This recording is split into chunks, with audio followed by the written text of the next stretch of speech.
Good morning and welcome. I'm Felicity Zewike. I'm super stoked you're letting us share your morning and to say thank you. We're bringing some extras to breakfast along with a chilled glass of water. This is because we feel it too. Yes, the heat. Oh my gosh. We understand the importance of hydration, especially with medical experts cautioning us to take extra precautions. Many people are struggling to go about their daily activities. Dehydration, dizziness, and fatigue are headline complaints. Temperatures are rising past 40 degrees Celsius in several states. We need you to stay healthy, so we definitely have some chilled water in the form of good information on how to stay healthy during this time. Climate change is most definitely real, I'm just saying. It's intriguing, though, how a basic need like water continues to be a struggle for a large majority of Nigerians. For a cosmopolitan state like Lagos, the most populous city in Nigeria, it is a blight, in my view, that about 60% of our population is still without access to clean drinking water. We were told on World Water Day last year by Corporate Accountability and Public Participation Africa, a mouthful I know, but for short they are CAPA, that over 8 million Lagos residents, equivalent to the roughly 60% I mentioned, currently lack access to clean drinking water. My colleague here at News Central, Sumaya, visited a community that's still struggling. We'll be catching up with her on the latest and what reprieves are available as we struggle with the current heat waves. Now, heat waves aside, a young student was reported dead from diphtheria recently in Lagos. King's College, where the student went, wasn't too pleased about the public reactions. They say the outbreak was being exaggerated, but one death, especially of a young student, is a major event. Exaggerated or not, the public reaction works to keep us more vigilant, especially knowing there is the possibility this could spread and become a major drain on all of us. As it stands, Nigeria has recorded 1,280 deaths and 41,978 suspected diphtheria cases across 37 states between 2022 to 2025. These figures are from the Nigeria Center for Disease Control and Prevention, NSCDC. The House of Representatives has called for an immediate nationwide vaccination campaign in schools. Well, I say kudos to them, but whether this will happen is left to be seen. While we're on the subject of health, the news that President Bola Tinubu approved the subsidy on kidney dialysis for Nigerians in 11 hospitals, reducing the cost from 50 to 12,000 naira, was welcomed. Might I add, it was just a consolidation on what was earlier launched in January at the Abubakar Tafawa Balewa University Teaching Hospital in Bauchi. But because many things that government does are suspicious, even the seemingly good ones, we often wait for the shoe to drop, literally. So of course eyebrows were raised. It does turn out, though, they were indeed being somewhat responsive. Apparently, there has been growing concerns among medical experts over increasing kidney failure cases in the country. In February, for instance, the Yobe state government deployed 50 health experts to investigate the spike in kidney failure cases in some parts of the state. Such is for the result of that investigation. I did, but I'm guessing we'll have to wait for it. Jokes aside, it is a big worry. On Thursday, March 13th, Nigeria joins the rest of the world to mark this year's World Kidney Day. The theme was, "Are your kidneys okay? Detect early, protect kidney health." I'm asking you now, how do you know your kidney is okay? And what do you need to do to keep it so? We have that on the plate today. Now, while I am frankly disgusted by what is playing out in Rivers State, knowing the people bear the brunt of it all, I'm also quite curious as to what the outcome will be in the long run. How long will the Rivers State House of Assembly be adjourned for? how long will be too long, with obvious economic implications for the well-being of the state. At this point, no blames or eyebrows will be raised, at least I think so, if the people seek divine intervention. What do you think about that? Then again, has religion brought us the salvation that it promised? I'll leave you to think on it, but I'm sure Maxino has a thought or two on the matter before we get to sink our teeth in later. Good morning, Maxino. Thoughts? Hi, Felicity. Good morning to you. Well, my thoughts, it depends what you want me to be giving thoughts on, because you mentioned quite a few, and I wrote it down here on my palm. But I'll tell you something about the dialysis. On your palm? Why your palm? Never look a gift no, horse. It's important. It shows you know what you're doing. I was going to say, never look a gift horse in the mouth. If the president is giving us the opportunity to pay for dialysis lesser, let's forget about the second shoe, shall we? My thoughts. Okay. Before we get started with all we have for you, permit me to brag a little.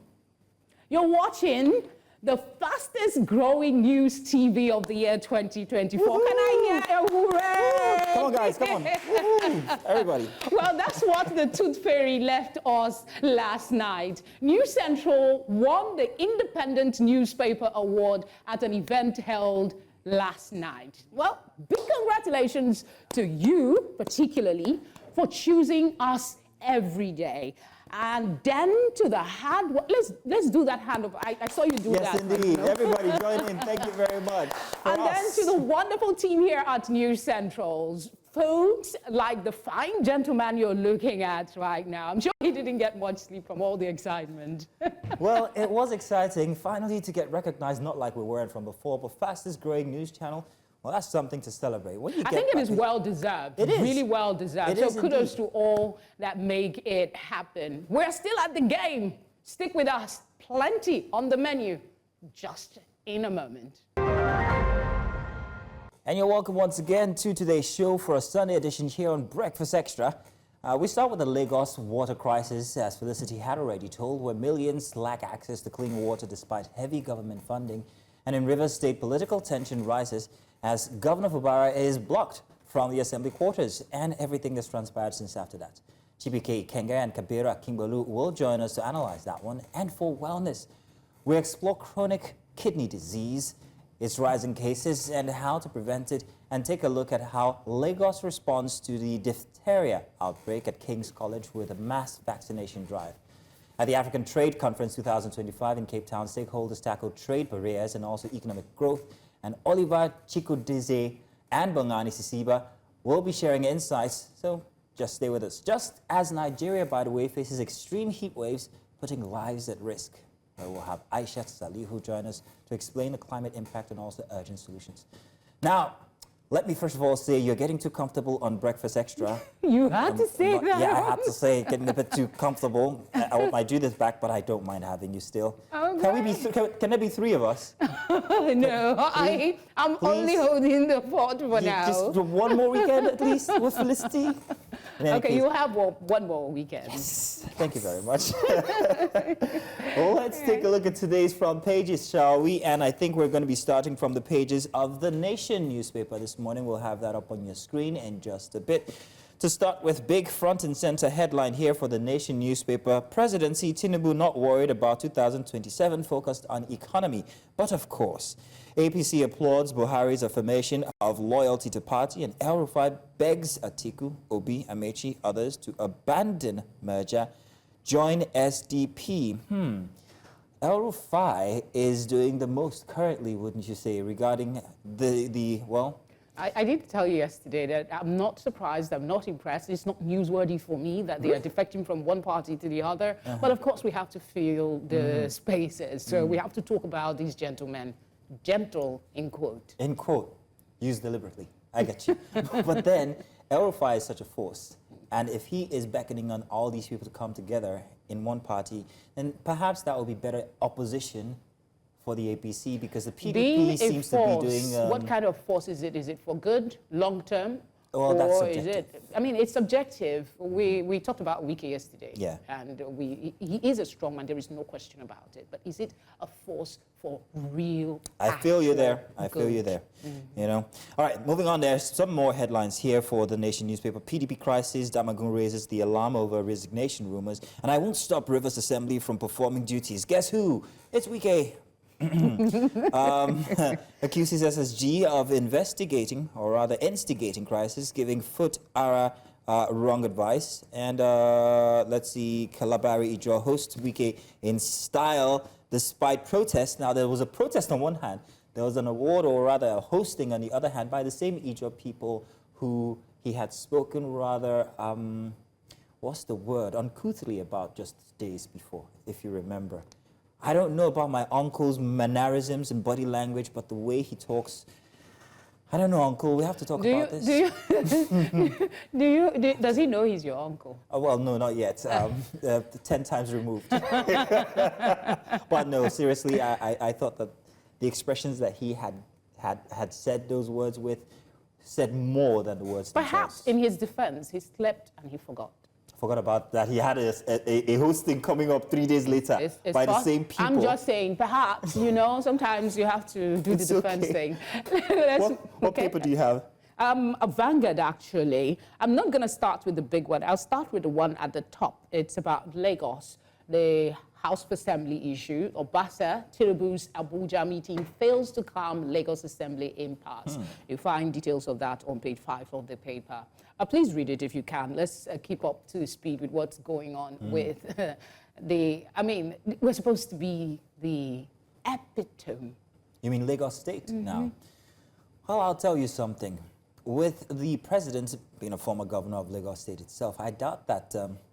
Oh no, Mazzino, this is Okay, getting too comfortable with you. I forgot we're on TV. Okay. Oh no, don't drag me there. But I guess you'd expect that the heat would be on Lagos. Yeah. With all the little nuances. And that's the reason they should sit up, really, to be fair. That's the reason they should But sit I up. honestly thought that this was going to quell everything. I thought that this was going to be Well- it, because it was going to be just, hey, you guys just have to abide by what you get now, and then that's it. But I also like to see that there are dissenting voices, because friction brings about clarity, brings about purity. So, yeah, let's refine it. So, continue. Inside story, the same thing of the El Rufai agenda to stop Tinubu.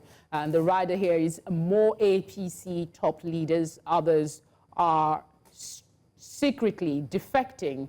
And then something on the Natasha saga. We have Senator Ireti Kengibe breaks ranks, 6 open probe of Akpabio.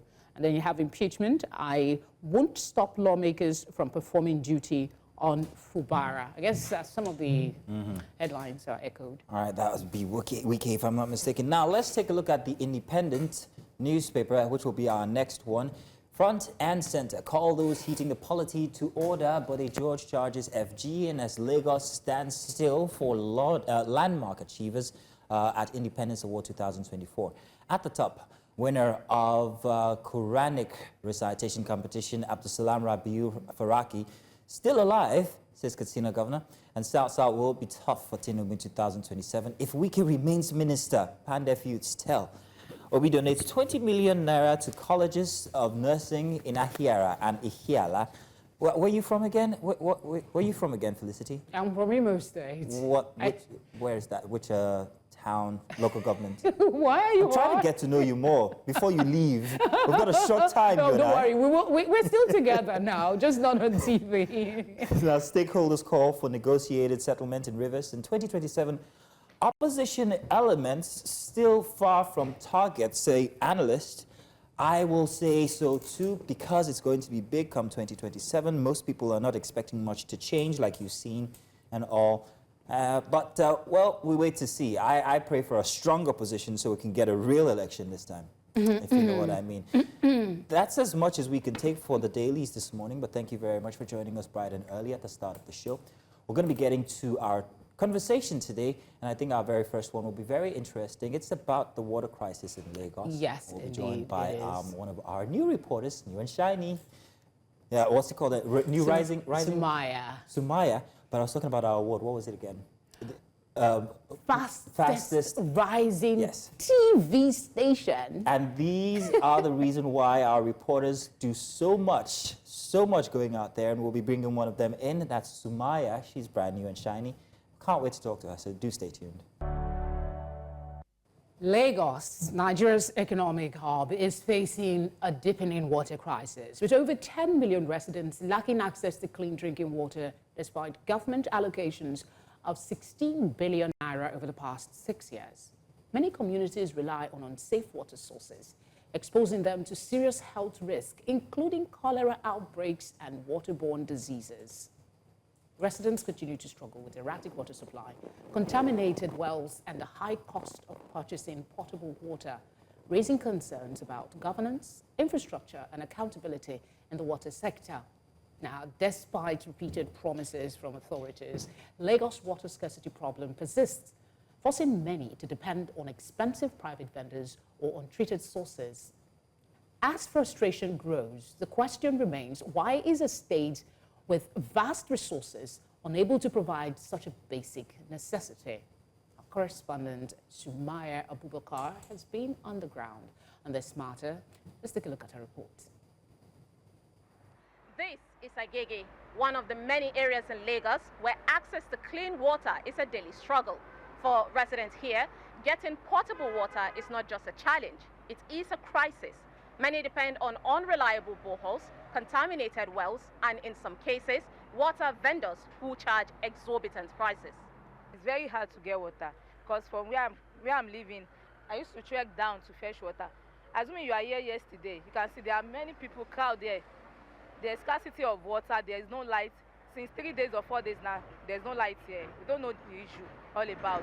And it's not being easy waking up in the morning, fetch water to bathe my baby, and one is going to school also. It's very, very stressful. Za su iya tallafa akan a samu ruwa ko siroji haka na taimaka ma al'umma. Za su roji na taimaka ma al'umma wadda wahala zai rage ko ba haka ba. Insha Allah. Mu san wannan wahala na ruwa shi rage. Da in ya rage mu ma daɗin mu ne. Flooding poses a major threat to water quality in Lagos. Sewage systems overflow, contaminating water sources with harmful bacteria and pollutants. This leads to a spike in waterborne diseases, especially in local communities. People resorting to digging boreholes. This is most rampant in Lagos. I would say that Lagos, and by extension Nigeria, will have one of the most drilled aquifers in the world. And these are serious environmental implications. It has serious geological implications. It even has serious social justice implications, because what it then means is that it is those who are able to afford the cost of sinking boreholes and being able to access power, electricity supply, are the ones who have access to water. And they don't even use it sustainably. They don't use it judiciously. There's no regulation in that regard. You know, one thing about water is that it depends the way you do it. The depth, the increase in depth make the water that's coming out from the borehole to be pure. So for this area, there are some people, when they do their borehole, it's around 110 feet, 120. But when I do my own, I have to go to 150. The Lagos state government has launched various water projects, but the reality on the ground tells a different story. Now this is the current situation. And until concrete solutions are implemented, millions of Lagos residents will continue to face this daily struggle, putting their health and well-being at risk. These questions remain, so how long will they have to wait? In Lagos, for News Central, Sumaya Abubakar. Our correspondent there, Sumaya Abubakar, giving us a closer look at the Lagos state crisis with water. She joins us now to break down her findings and discuss the broader implications. Sumaya, you're welcome. Thank you very much for joining us. Thank you so much. Thank you for going about Lagos, trying to help us solve our age-long crisis of water. 6 years, 16 billion, or is it million naira awarded, and still nothing. What else did you find out when you went around, especially in this terrible weather? I mean, first of all, what I found out the first time was that the people were just angry and they were frustrated. But I would have to say that Lagos residents have, some sort of hope on their government that they would come to their aid. because they made complaint about the electricity, lack of it. There seemed to not be power for over a week, in my own understanding. And that also has not been helpful, because while they don't even have the tap water, they also have to pay exorbitant prices whenever there is no electricity. So that makes life more difficult, and you have to like constantly leave your home to go to somewhere, pay, and then come back to use water. Is this and alien? that water is not as Is clean. this alien to you coming from Abuja? This is Yeah, something new to that's you? I'm wondering. Yeah, I mean, in Abuja, there are people that have to purchase, buy water, but not as much as this. Because I know Abuja people, a lot of them just have boreholes in their home. And I know some areas also have tap waters. So. Yeah, a long time ago, I lived in Lokoja, and they used to have even parts of, where again now? I can't even remember where it is. They used to have this Marwa, where they carry water. And do you still have that in Abuja? No. It's no longer in We only Abuja, have so the there's a truck. step Yes. forward. All right. Does it bother you, though, the contrast? You have a city that is built mainly on water, and the people seem to be starving, the community there. Does it bother you about that? It bothers me. As a journalist, we know that we are the bridge between the people and the government. So when you go there and you see these communities not having water, it's really scary. This is Lagos. This is one of the biggest, largest economy in Nigeria. And Felicity, you agree with me that while growing up, we used to have tap water. I don't know if Lagos though, but we used to have tap water. So what happened? At what point did we start getting it wrong? So it bothered me, and I feel this is an appeal, honestly, this video. Yeah. I could have easily sampled the government, but I wanted the government to listen to the people. That's against shutting people down. But there's a part of it, because all the stuff I've read about the situation of water in Lagos, it seems that most studies say women are disproportionately affected. They have to let things, other productive things slide in order to go get water and wake up very early and all of that. Was this confirmed in any way in the course of you doing this report in Lagos? Absolutely. In my report, you saw Modupe, one of the residents, talking. Now, of course, you know how sometimes these people don't even want to come in front of the camera, but there were a group of women there with her, and everyone was just lamenting of how it tends to be so difficult for them, because she says, I have kids, I have to wake up in the morning, go get the water, come back, bathe them, and all of that. And still, they can't even consume this water. The agege that I sampled, a borehole, it's looking so dirty, and I got irritated. And I'm thinking, how would you even close your eyes or turn a blind eye to getting water from that place and using it on your body? No, it's the only source now, isn't it? They're buying it, right? If it's the only source, well, might as well just get it and try and make it purified when I get home. But I wanted to tell you a story.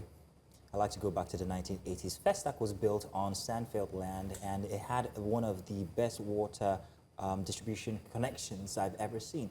But this was since the 80s. I think it never got past the 90s, and then that was it. We never got water in our homes anymore. So we had to start making boreholes or digging wells in our homes to actually get water, which it's a shame. In your report, however, it is that people are buying this, I wanted to say commodity, but for God's sakes, it's natural. People are actually buying so much, especially when you note that people have to, first of all, get this water extracted. Perhaps electricity comes in. That would increase the cost. So I'm wondering exactly how much people were paying, how much it's costing Lagosians to get something that's supposed to be free. I mean, talking back to what Felicity was saying, you know, some of them holding, this with a bit of can on the side. It's quite small, but from the borehole owner, he mentioned that he sells for from 50 to 100 naira. Oh, wow. But then I spoke to the water vendor, that's the Meroa, and he said per jerrycan, they charge 1,000 naira and 1,000 to 500 naira if there is no electricity. So that is huge. That is 1,000 naira for water in one jerrycan. And we're talking about hygiene. I mean, you can't talk about sanitation without good access to water. But there is a tricky part to all of this. Lagos is not only the most populated, it is the one that has the most influx of people looking for a better life coming in. Given there's a lot more the state government can do, but do you believe, from your observation, that the state can really address this continuous increase in population, and what would be, I don't know if you've spoken to some experts on the matter, what would be an option for the Lagos State government to explore? I mean, based on my conversation with an expert, he mentioned the implications of this. And he said, while the government have been doing a good job or making some efforts to make sure they avert this crisis of lack of access to water, there seems to be an unplanned, Lagos population, the buildings, and yes, indeed, we know. So because of that, sometimes even where maybe there will be pipelines of water following it, there are buildings on top of that place, and the people, there seem to be lack of trust between the people and the government. So when the government say, okay, can you leave this place so that we could build some waterways, they tell you, no, we're not leaving because we think you cannot actually give us somewhere better or somewhere at least that we could stay. So there is that. But then the experts say, why not come, the government come in and then bring the people and then they'll find possible solution, because I do not believe that there is no solution. Yeah. There is always a solution. I did say in my monologue when we started that the trust deficit makes it impossible for people to believe government, even when they are sincere, even when they really want to do something. People will say, I don't trust you. Start today, you go drop them. The next governor will come, he go chop you, he go go. True. But let's hope that some solution will come. What did the women tell you specifically? I'm always talking about them. Of course, this concerns them. What did they tell you specifically that they wanted for the people in, let's not generalize now, but the people in Agege, what did they say would help alleviate the challenge? They're spending money, they're wasting valuable, productive time looking for water, and then we have this heat wave that is here. For them, their major challenge was the electricity, because they said it affects everything. So they were calling, or they're still calling, on the state government to just help out, because that was the major thing. Walking around Lagos, everyone was asking, is it about light? I want to talk about the power. I want to talk about, so that was one of the major concerns for them. And then they said, we haven't seen tap water, but it would be mind-blowing if the government would give us tap water. I'm looking to be mind-blown someday. We want mind-blown. So Maya, your experience in Lagos so far, have you enjoyed it? You're coming in from Abuja, yes? So Absolutely. Has it been jarring, acclimatizing to Lagos? Well, the Lagos people are great.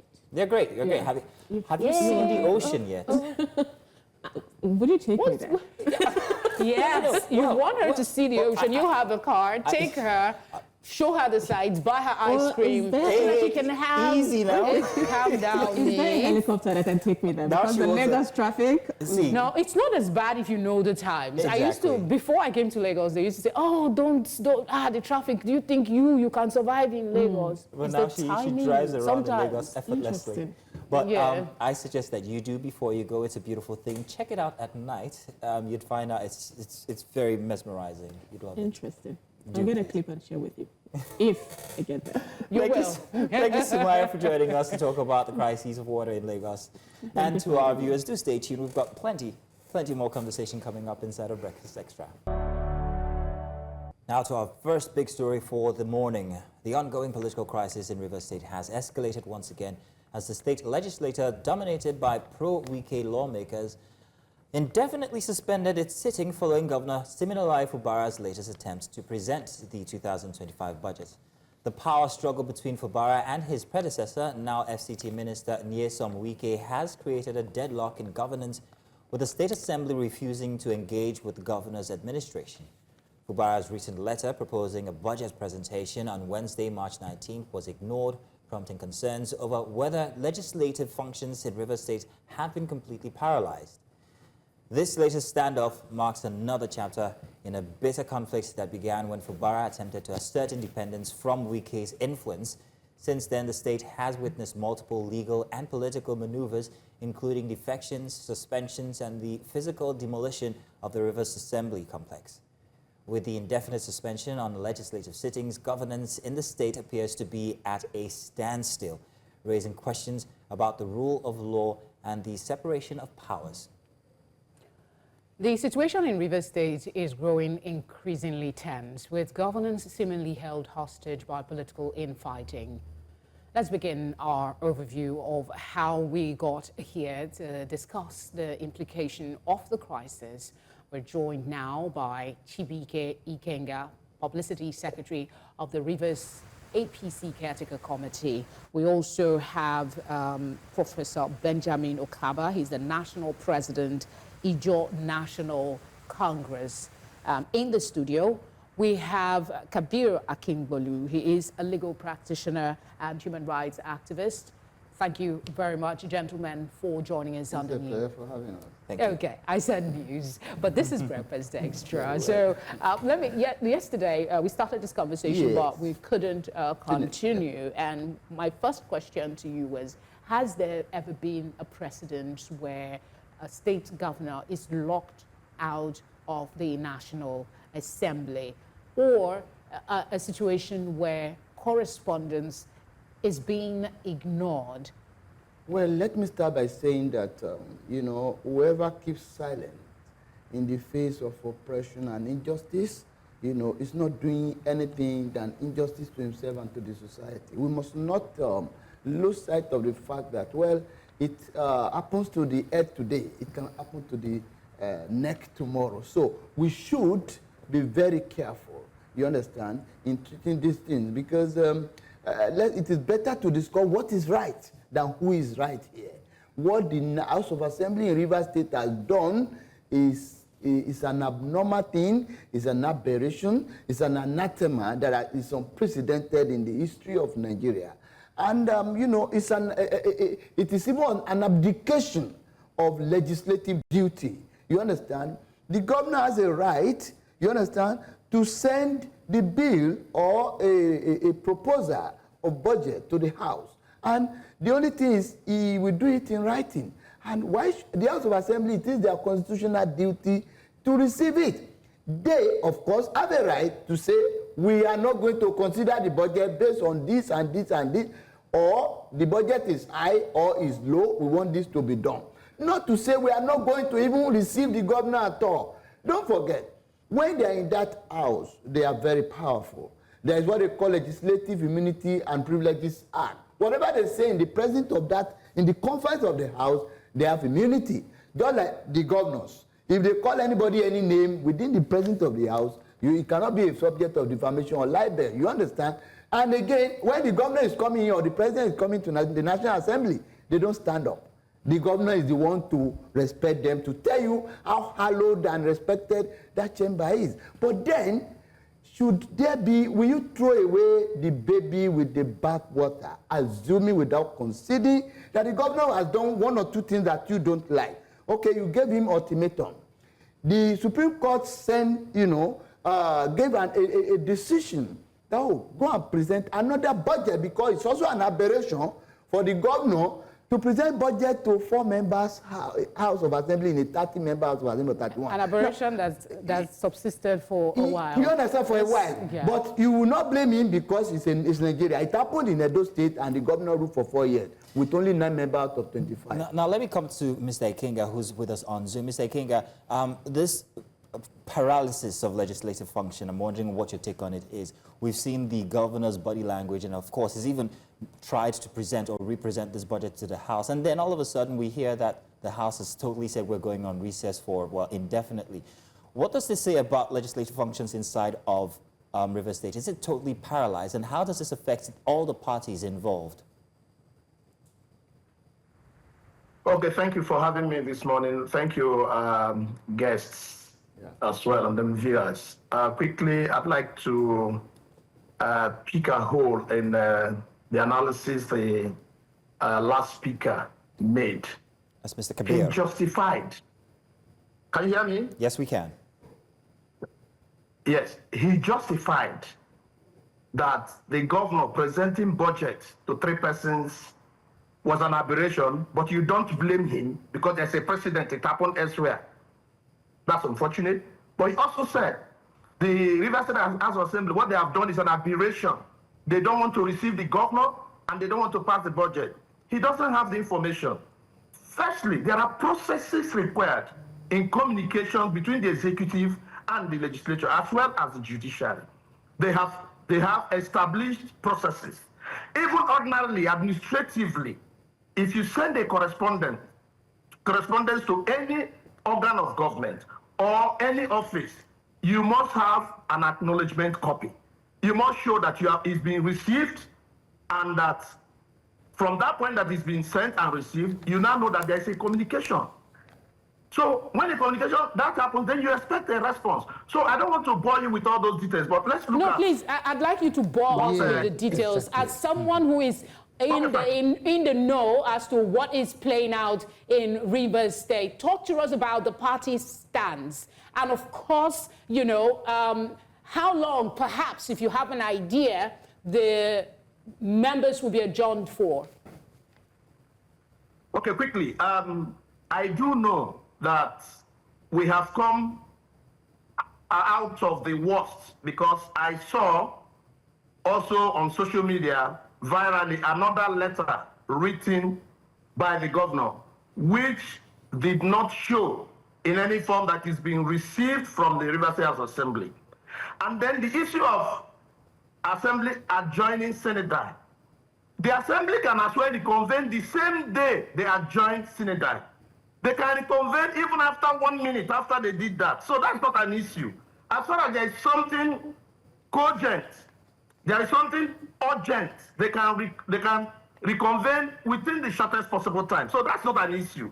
But issues here must be put in perspective. Particularly, you recall that there has been a running battle between the executive and the legislature, wherein the executive tried to completely stampede the legislature in Rivers State. You are aware, until they were rescued by the Supreme Court. Take note that up till as we speak, the legislators who were properly voted the same day like the governor have not received their allowances and salaries for... Chibike, sorry. The conversation, we understand that there are underlying issues, but the Supreme Court has ruled, and there is a need for the Assembly to receive the budget from the President. We're talking about formalities here.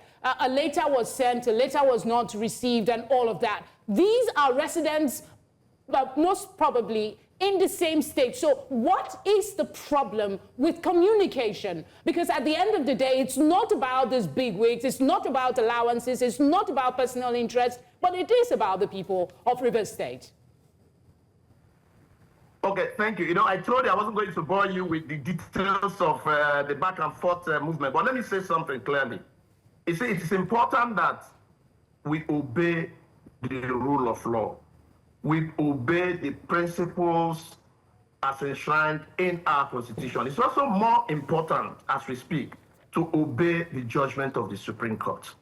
But a lot of water has passed under the bridge. It is important that they do what we call backroom discussions, negotiations.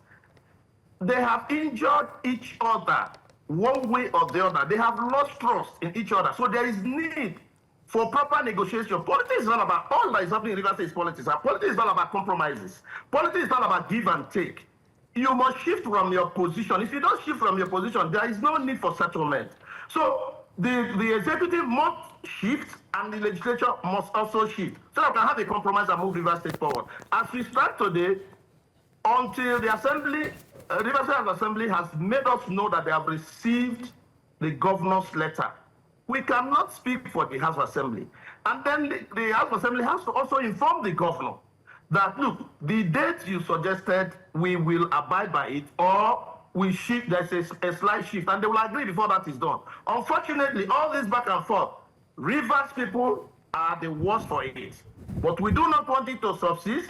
This is a weekend. We believe that by Monday and Tuesday, a whole lot of things will happen. So we'll be able to know whether the governor will be able to come on Wednesday as he did request, or it will be shifted to Thursday or Friday. So it's only from Monday, Tuesday that we'll be able to know what exactly the position is, and then we know whether there is a crisis, whether there is a disagreement. But for now, the letter came in on Friday, and Friday usually the Assembly was already doing something else, and then today it's Saturday, Sunday, and then let's see what Monday has. So Senegal doesn't mean that the House has closed.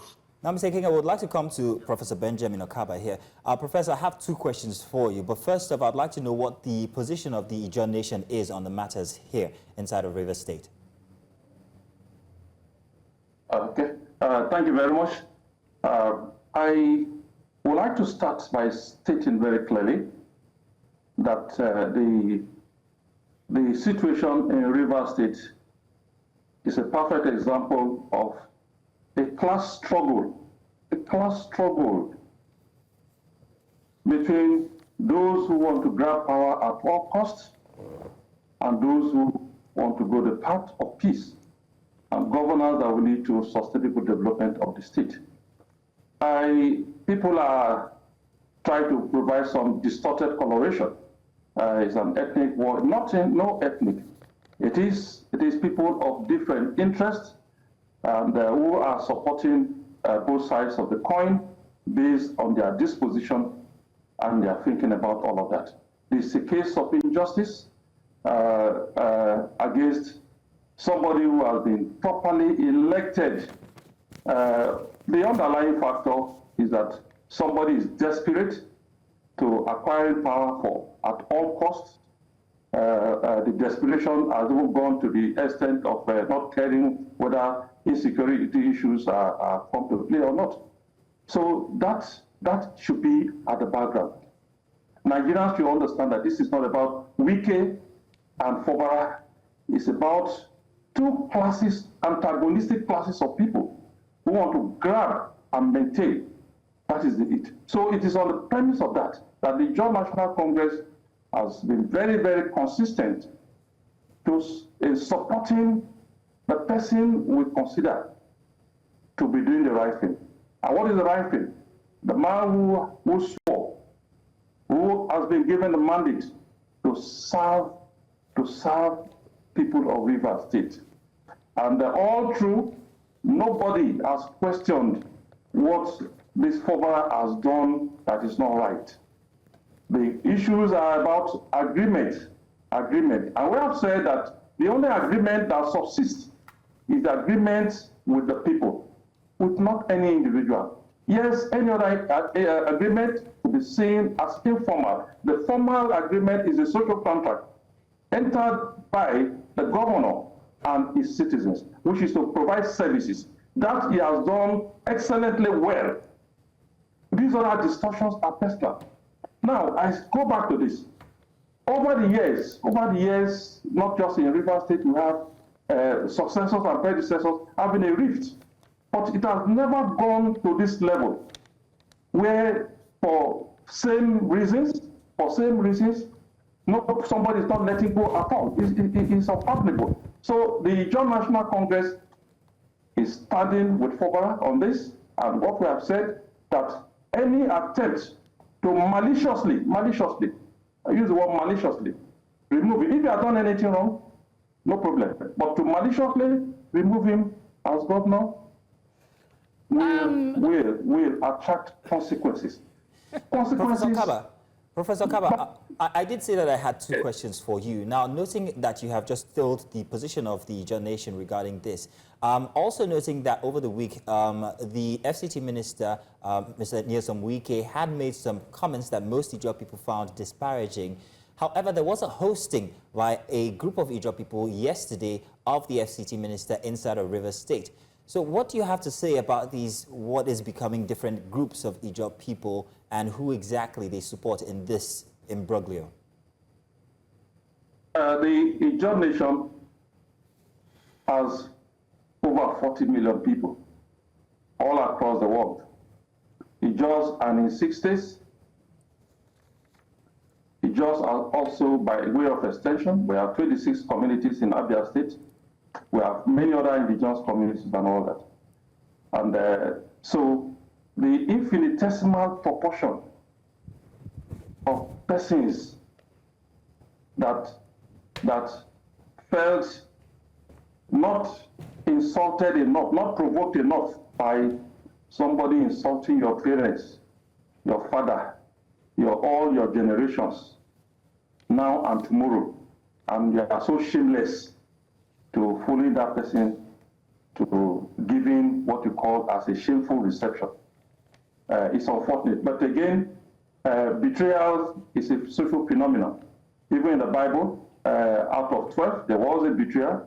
So these persons, as far as are concerned, In fact, it will get to a stage where we have to test their DNA to know whether they are truly Ijaw people. Because Wike insulted the sensitivity of Ijaw people. And what will be done to them will not be decided by me. Will not be decided by me. Ijaw nation, at all levels, even up to their communities, will take the appropriate actions. All right. Because you don't betray and go scot-free. That is the truth. So, and again, while this was allowed to happen, because all through that day before the visit, I had to be on my toes, sensitizing people on the need to be peaceful, because this is the bubble trap. The desperate political class that wants power at all costs has imposition of a state of emergency as one of their options. And for Wike and his people, even our Ijaw brothers, to invite him to the arts, one part Abalama, which okay, Prof, I must interject.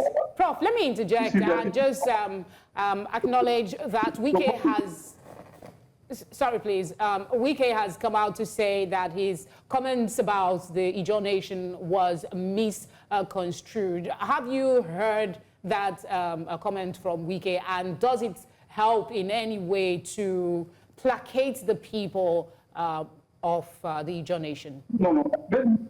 I don't know at what state, whether he was intoxicated by alcohol or was intoxicated by some other forces.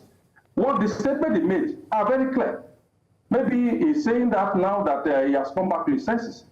He thoroughly insulted Ijaw people, even made misinformation, right? He's saying that the Ijaws are minorities or minorities. Even in Rivers State, we are not minorities. We have 10 and a half local governments in Rivers State. Forget about their politically distorted population figures. We have 10 and a half local governments. His own place has only 3 local government areas.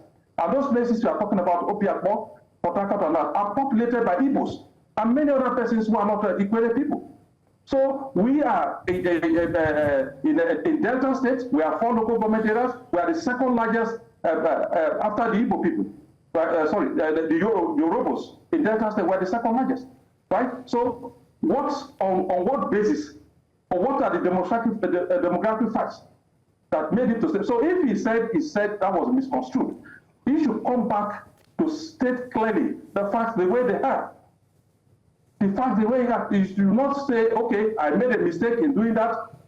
Now, the facts are this. It's just that among the 4 largest ethnic nationalities in this country. All right, Professor. The population figures are everywhere. Right, so for somebody to say, just a minority and all that, so that's why I said that he has gone bananas. All right. I said Professor, just a second, Professor. Mr. Ikenga, we're going to come to you, but I want to ask Mr. Kabir here in the studio with us regarding the legal implications of his statements, even if he has taken back what he said as being misconstrued.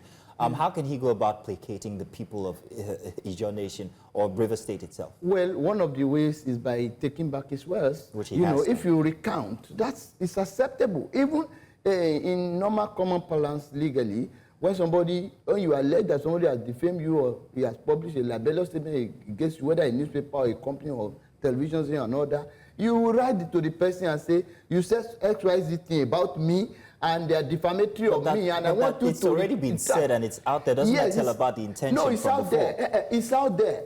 Maybe you publish something against someone now, and the person has written to you and say, oh, you defame me by this. I want you to apologize. If you apologize, in the same manner you have said those things against him, I am telling you, even if you go to court, you are not likely to succeed. Because one of the things is that, oh, he said this thing, and he said, well, I am taking it back, I am sorry, I never meant it that way. That is the end of it. But where he said, I am not going to retract it, the court will look at his conduct. Thereafter, after pointing his attention to what he has done and missed, you understand, and he still maintain his grant, the court will use it as a grant to awarding damages in, disturbing circumstances. But where he said, oh, I am sorry to have said that. But I think Wike is a leader. For him he's not just coming out to say, oh, they misconstrue my this thing. He should apologize to the people because Ijaw people are his people. He is part of them. He has brothers among them. He has advisors among them. He has associates among them. So be a leader. I think he should just come out to apologize to them, even if he had been misconstrued. And again, my brother there who talked about, saying you can't blame this. I am not justifying under any circumstance that ruling with 4 members is justified. No. What I am saying is that those state people and the government there under Buhari ought to have dealt decisively with the issue that happened, the aberration in Edo State. That having not dealt with it, that is why he's doing it now. It doesn't mean it's not correct under any circumstance that the government will do that. And it is also alleged that the governor pulled down the House of Assembly in River. I don't know how far it is, but if that is so too, it is not too good. So we must discover what is right. The intriguing thing about it, the more you talk, the more it's just crawling in my head that the situation in Rivers State is hydra-headed. Hydra-headed in that if you have forgotten is it Phoenix? If you cut off one part of the head, another sprouts. That's the hydra. You cut off another one, another sprouts. So we're talking on the one hand that the House of Assembly is seeming to play some sort of game with the governor in a continuing spiral of the crisis. But at the heart of it is what will benefit the people of Rivers State. So on that premise, I'd like to ask you to talk to us about the likelihood. Chibike seems to be optimistic that by next week there is a likelihood that the House will reconvene. But if in the event that they do not, what happens? Like if you follow what we said yesterday also was, I explained it that when the House is adjourned Senate, it doesn't mean they can't sit as soon as possible, which my brother there has explained, also in a better way. However, when you look at things like this, you have said it all, that they seem to be playing politics. House of Assembly is not hidden in a corner, and the governor's office also is not an unknown institution. For a letter to be coming from the governor's office and the House of Assembly is not able to receive it, under what circumstance will you be? How can you be justified to say, is there no officer in the entire house? The clerk ought to be there, the deputy clerk ought to be there, and so many of the principal officers of the house. You understand? There are procedures which you also explained yesterday that if he has not written a letter and the letter has not been received truly, that the house, he cannot just barge into the house. But when the letter has been received, the house must attend to it. They may not agree with what is written in the letter. However, the legislators have a duty to Rivers State ultimately. The governor also have a duty to Rivers State ultimately. And I think the warring parties should bring their house, put their house together, and let them build Rivers State. And I should also believe that Wike should play the sportsman with air and allow the man to finish his tenure. Even if you are not going to support him again, you have brought him to power. Probably, then let him enjoy his tenure and let the people of Rivers State feel the effect of governance. Mr. Kenga, let's come to you now. You've heard the submission of Mr. Kabir here and also Professor Okaba, who is also joining us via Zoom here. Now, Professor actually talked about the fact that the governor must not be impeached or else. However, there are rumors of an impeachment going about Rivers State and reaching the ears of, the press. How true are these rumors? And, could it be? Could it happen? Is that what seems to be happening, that the House is raring to go for an impeachment? Okay, thank you very much. Your guest, Okaba, is one of the meddlesome interlopers in the crisis in Rivers State. Firstly, he's not a Rivers man, and 2, he cannot belong to 2 states at the same time. Again, take note that this same Okaba and his INC, I must interject, sir, and ask that you use temperate language, please, in describing our fellow guests. What's the use of interloper? Meddlesome interloper is somebody who is coming into a place where he's not supposed to come into. Is that an insult? If you are coming into a place, coming to participate in a place that you ought not to participate, what is that an insult? Meddlesome interloper is coming into a place where you're not needed. Is that an insult? I'm very well schooled, please. Okay, but the question has to do with the submissions and rumors. Hold on, gentlemen, please. Hold on. Mr. Kenga. Gentlemen. Mr. Okaba, my apologies, Mr. Okaba, we will give each person the time to speak. I cannot insult him, but I must tell him the bitter truth. Mr. Kenga, we will let you speak now. Yes, I Mr. won't go Kinga. outside the required use of words. Mr. Kinga, we will let you speak now. Professor Kaba, we will also let you speak. But Mr. Kinga, please go ahead. Let's hear you finish. Thank you very much. And I said, the Okaba who is there and his INC and their so-called pandas are those who asked the governor not to obey the presidential intervention for proclamation of peace in Rivers State. They went to court and they lost. This Okaba and his partisan INC are the same people who had asked the governor to continuously tread on the path he has treaded until the intervention of the Supreme Court. And today, he is there making, pontificating, making statements that cannot be substantiated. I must apologize, Mr. Kinga. I need to speak and ask you to... The question is not about the prof. The question is the rumors that there is a likelihood that there are moves to impeach the governor. We said it is in the realm of rumor. As somebody who is on the ground, should this rumor be discountenanced in its entirety? Or there is, as they say literally, no smoke without fire? I'd really appreciate it, sir, if you stay on topic. Yes, I have said that I will answer all the questions you have posed, particularly the impeachment. Let me start with the impeachment so that you can have a relaxed mind. There is no impeachment going on against the governor in Rivers State. Not at this moment. It's not being contemplated. Nobody has made any move towards that.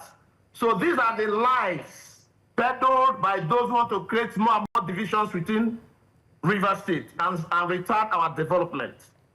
Take note also that the judges, they have their sons and daughters who support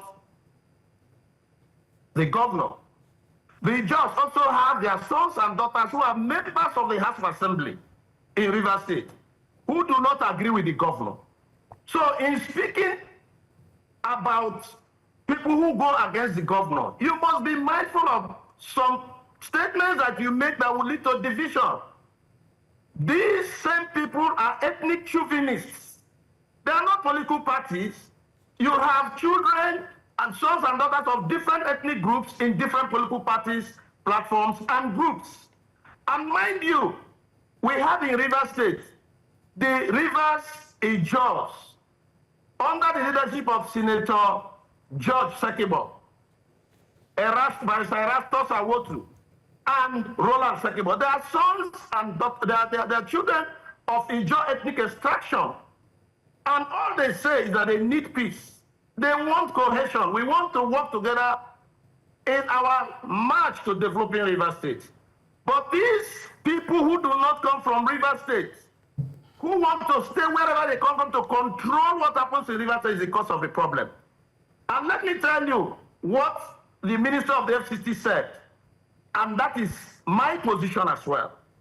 The Minister of the FCT did say that the judges in Rivers State and all of us have been cooperating. We are friends. We have been living together. But the judges who come from outside of Rivers State are the people who are trying to create the crisis. And what do? They tell our Ijo brothers who are here that they are more populated than us.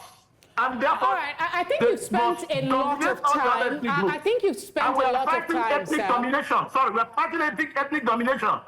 We work together. I think we've given you a lot of time to take on that subject, and you've expressed your views. But, I mean, this goes to the heart of the issues in Rivers State. This conversation was convened on the premise that there is a situation in the state at the moment, a Supreme Court ruling, an order is yet to be fulfilled because of logistics issues. So I'd like you to, I think I'll come back to the studio to, or should I just, for the sake of fairness, let's go back to the prof. I was hoping to hear from Professor Okaba. Please, in about 40, 50 seconds, if you can, confirm to us that Ijos, the the place of Ijaws in Rivers State. Are you citizens of that state? Is your intention for the state divisive or in the best interest of the state? Well, in the first place, the president of the Ijaw National Congress was voted for by Ijaws all over. In Rivers State, in Delta State, in Cross Rivers, everywhere that Ijaws are domiciled. So I superintend over the affairs. In fact, the INC Constitution in section 7 states clearly the powers that I have as president of the Ijaw National Congress, which is to defend the Ijaw interest anyway. So I'm working within the confines of the Constitution of the INC. I'm not an interloper. Now, that's that point. Then secondly, the Ijaws have played major role, not from top now, major role, right from the creation of River State. We know, if you go back, the role of the Ijaw people, Adakaboro and many other persons sacrificed their lives. The first military governor of River State was an Ijaw person, and he provided massive development. I'm talking about the HSP. The first civilian governor of River State was an Ijaw man, Medford Okilo, who gave all-round development to the Ijaw nation, to River State. The other person, Ada George, they did all the same. And these people received support from Ijaws all over. And in fact, Ijaws even installed Wike. Wike was unpicked by an Ijaw man who made him minister, and then also, against the will of so many persons, right, made him governor of the state. So is it at this time that this man want to question the involvement of Ijaw all over in the development of this state? In fact, right from the beginning, that has been the position. So it's very, very wrong. Then, and maybe let us go back to the point I made earlier. When we were talking about, we have some George Sikepo and all that. George Sikepo is my friend, and many others. We're all friends. We have, when we have issues that are common, we come together. Professor, yes. I do apologize, but we are running, Professor, we are running out of time, and I have one small question to ask you before I come back to the studio here, where we would reserve the final question for Mr. Kabir. But regarding the fact that the FCT minister, who's, well, working with the APC government currently, still in PDP, however, and Rivers State being a PDP state, what are your worries regarding the political influence of the APC in Rivers State, especially as we come towards 2027 elections? Okay, is that question for me? Yes, sir. It's for me? Yes, sir. Okay, that boils down to the issue I raised before. It is a class struggle. It's not about party. It's about a group of persons who have mobilized themselves together to grab power. And they first fed this power in all the political parties and structure. If how on earth will somebody be a leader of APC and as well as being a leader of PDP? No ideological sentiments. No sense of belonging to a political party. It's all about grabbing of power. In fact, if you go deep down, you discover that the same people are controlling more other parties, all to galvanize all resources, human and otherwise, for purposes of frustrating whoever that is there for genuine development. The interest is just selfish. It's selfish. That is why whether in APC or a Labour Party or whatever they are, right? All this about grabbing power ahead of 2027 instead of focusing on issues of development, instead of focusing on those things that are killing this country. The economy is in shambles, right? Insecurity is going unheightened. The dollar rate is whatever. Everything we're systematically going down as a country. The focus is not about bringing Nigeria back. We are degenerating. We are going down the precipice, and that is not their business. Their business is how do we conquer Nigeria. Starting today is River State. The next time they will move to Bayelsa, they will move Allah and conquer, and ultimately we might have a one-city state. Prof, we'll come back to you in a bit. Before we come to Kabir in the studio, Mr. Ikenga, I'd like to ask you what the APC that you represent is doing to help manage the situation in Rivers State so that the people don't suffer the quarrels of their politicians. Thank you. I think that APC as a party, we're interested in ensuring that there's rule of law. We're interested in ensuring that there's integration. All segments of Rivers State come together under one leadership and develop our state. And all of us must agree completely to throw away all the influences coming from outside of our state, which have deepened and festered the crisis over time.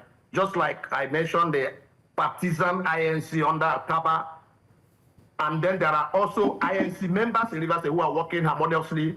But finally, the former governor of Rivers State did say that the judges alone in Rivers State cannot make themselves governors here in Rivers State without the collaboration of other ethnic groups. And that is what people like Professor Kaba and his partisan INC are saying. All right, I think we've given you both enough time to speak your minds on your views on what is going on. So let's come to the legal mind in the studio and just ask on, there seemed to be optimism that by next week, this week now, the week starts on a Sunday. How optimistic are you? What do you expect from what you've watched of everything that's playing? Do you expect that the date, the 19th, that is suggested by the governor will happen? Well, if I have to use the word of General George Washington of the U.S., that this is not the beginning. It's not even the beginning of the end, but probably the end of the beginning. There are a lot of things to watch out. We have to keep our fingers crossed. A lot of interesting crises, because the issue in Rivers State is now looking like the more you look, the less you see. Just like you have got it very well to you, hydra-headed monster. When you try to clip this one, another one, will come up. We rear its ugly head. And you can see some of our people that are speaking, they represent other sectors of they don't seem to agree. However, I want to say this. Loyalty is very important in politics as well. Fubara was not the best candidate at that time, in my own opinion. However, he came to power, by the help and instrumentality of the political machinery of Wike, and he didn't manage it at all. He didn't even manage it he couldn't even manage it for 3 months or 4 months. This underscores this issue of godfatherism in our politics. If you know you cannot take, being spoon-fed, don't take it. Don't become a governor under the privilege of somebody. It may cause issues. This is one of the ripples effect that we are seeing. So while we're talking about the PDP, the APC, the influence of Wike or the party he's working under, even while being a PDP member, what about the people? Let's consider the people. What options do the people have? To wait till the next election, or what? The people have no options now. They have expressed their options in the election. But it's supposed to be about the people, and it seems like they've been extracted. The options the people had, or the power they had, was through their voters' card, which they had exercised already, and they have voted somebody into power.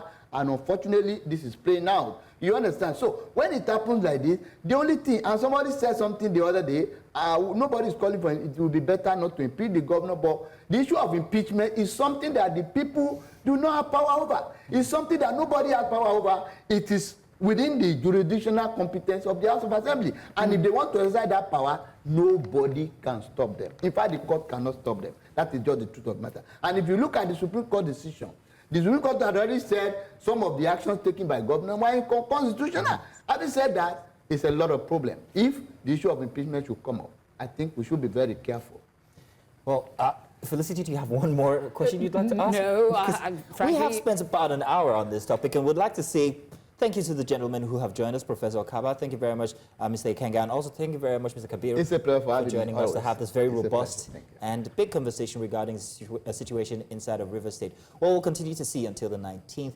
Hopefully, this will end then, or at least it will be the beginning of the end, as Mr. Kabir has put it. Thank you very much. I certainly hope that is not the case, because Rivers is a key state in this country, and stability there affects all of us. Indeed, it does. Thank you very much. Let's stay tuned. We've got more conversation coming your way inside of Breakfast Extra.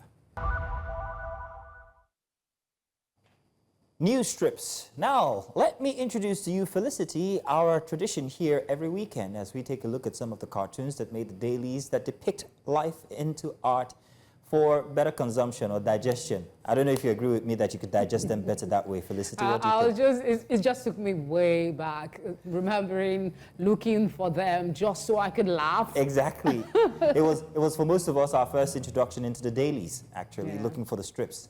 So thank you for joining today because you're going to be helping me make sense of them. Let's start with our very first one, which I think is a very interesting one from Business Day and Okpara. Oh, what an artist. Love this guy. Check this out. All through the week, we've talked about these three guys, and they're a depiction representing them as the three arms here: executive, legislative, judiciary.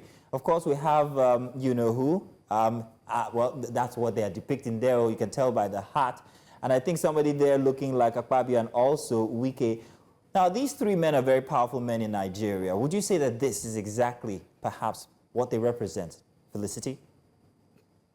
You have to get the sarcasm. I'm laughing because that's all I can do. And the person knew what he was doing. He was making a loud statement A very loud in one. a fun way. And it's not actually something we should be laughing about. It is something that we should be worried and really concerned about. But again, that's the point of these strips. Exactly. Easy digestion.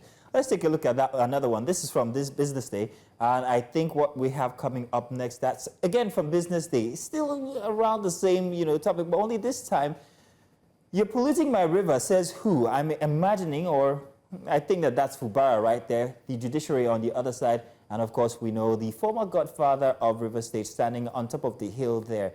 I'm just going to do this and just ruin everything for you. This goes without saying. I don't think we need much explanation because we just came from an hour conversation regarding everything happening inside River State. Or do you have any take on this, one or two? Felicity? No, I just find it a bit uncomfortable. I know. That's why I was rushing. Yes, it's really uncomfortable. That's why I was rushing off of this one. So people are having their breakfast. Let's go to another one. The Guardian newspaper and their bubbles. I'm going to have to turn around and read this one here. "Godfather, I need your help to become the next Speaker of the State Assembly." No way. People say you're always cracking sick jokes. You know who that is. And what's wrong with that, Godfather? They say they want somebody who'll go there to make laws, not somebody who'll go there to make a fool of himself.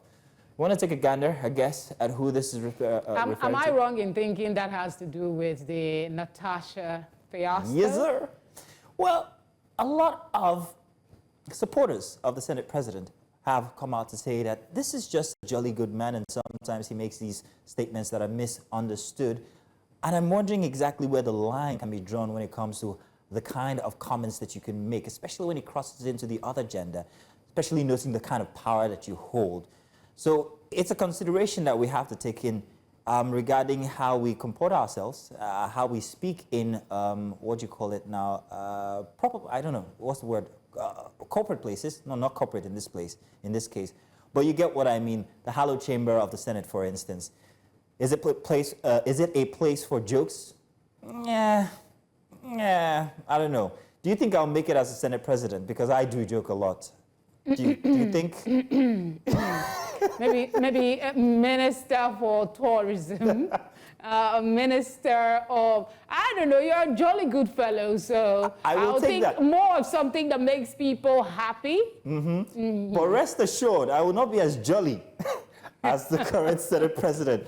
Well, I hope not. I'm learning from his mistakes. So yes, Minister of Tourism, I will take that. Thank you very much. From your lips welcome. to God's ears. Yeah.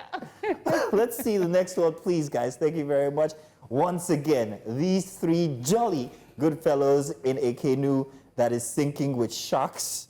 On the other side, you can see democracy there cracked in pieces. Of course, the boat going down. It's getting closer, guys. Just one annual budget away. 2027 seems to be what everybody has their eyes on.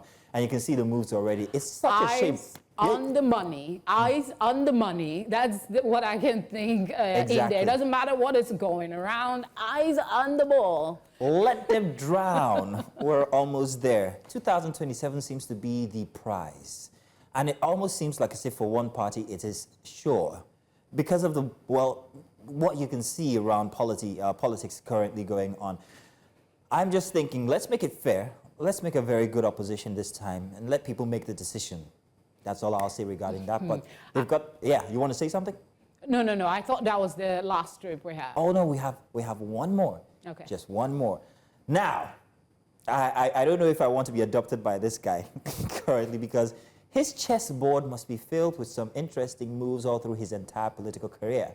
Was a big fan when he was the FCC minister, and I'm talking about none other than El Rufai here, as he's riding that SDP horse. But if you know Nigerian politics, don't worry.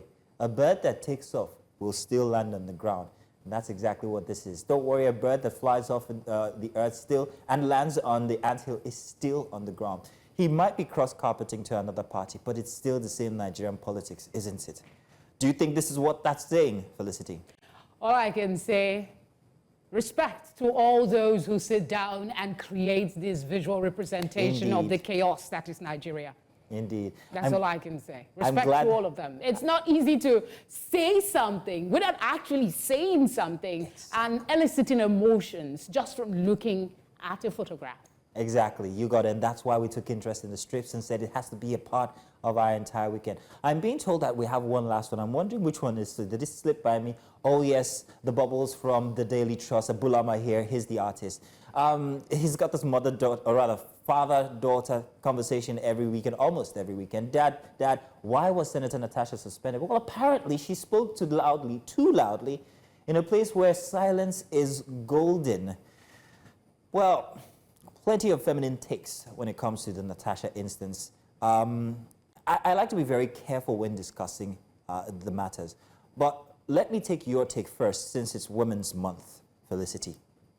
No comment. No comment. You too? It's okay. Frankly, it's just something he said.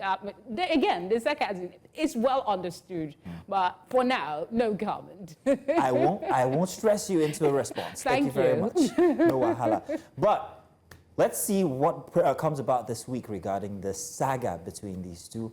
I'm hoping it's something that's going to put an end to it, especially with the international involvement now. Well, let's see. And that's it for the strips this morning. Thank you very much to the viewers for joining us. We still have more coming inside our Breakfast Extra. I think we're halfway point right now. Exactly at the halfway point. We'll be back with some more conversations inside of Breakfast Extra. Happy you're still here with us, but not so happy about what I want to tell you. The Lagos State government has launched an emergency mass vaccination campaign following a diphtheria outbreak at the King's College Annex. That is good news. The unhappy part is the fact that diphtheria is a highly contagious bacterial infection and poses a severe risk to children and unvaccinated individuals, affecting the respiratory system and potentially leading to fatal complications. Now, authorities say the outbreak has raised urgent concerns about vaccine coverage, prompting swift action to prevent further spread. Schools, especially boarding institutions, are considered high-risk environment for transmission, making the current response critical in containing the disease. Diphtheria is caused by a bacteria which produces a toxin that leads to severe throat infections, breathing difficulties, heart problems, and neurological damage. Symptoms often begin with fever, sore throat, and swollen glands, eventually forming a thick gray coating in the throat that can block airways.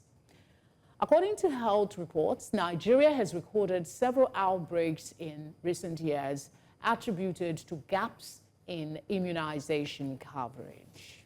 So the latest incident at King's College serves as a reminder of the importance of routine childhood vaccinations in preventing large-scale infections, not just even for diphtheria, but for other diseases like so. So we are glad that there is an urgent emergency type of response from the government to actually try and see if this can be put under control.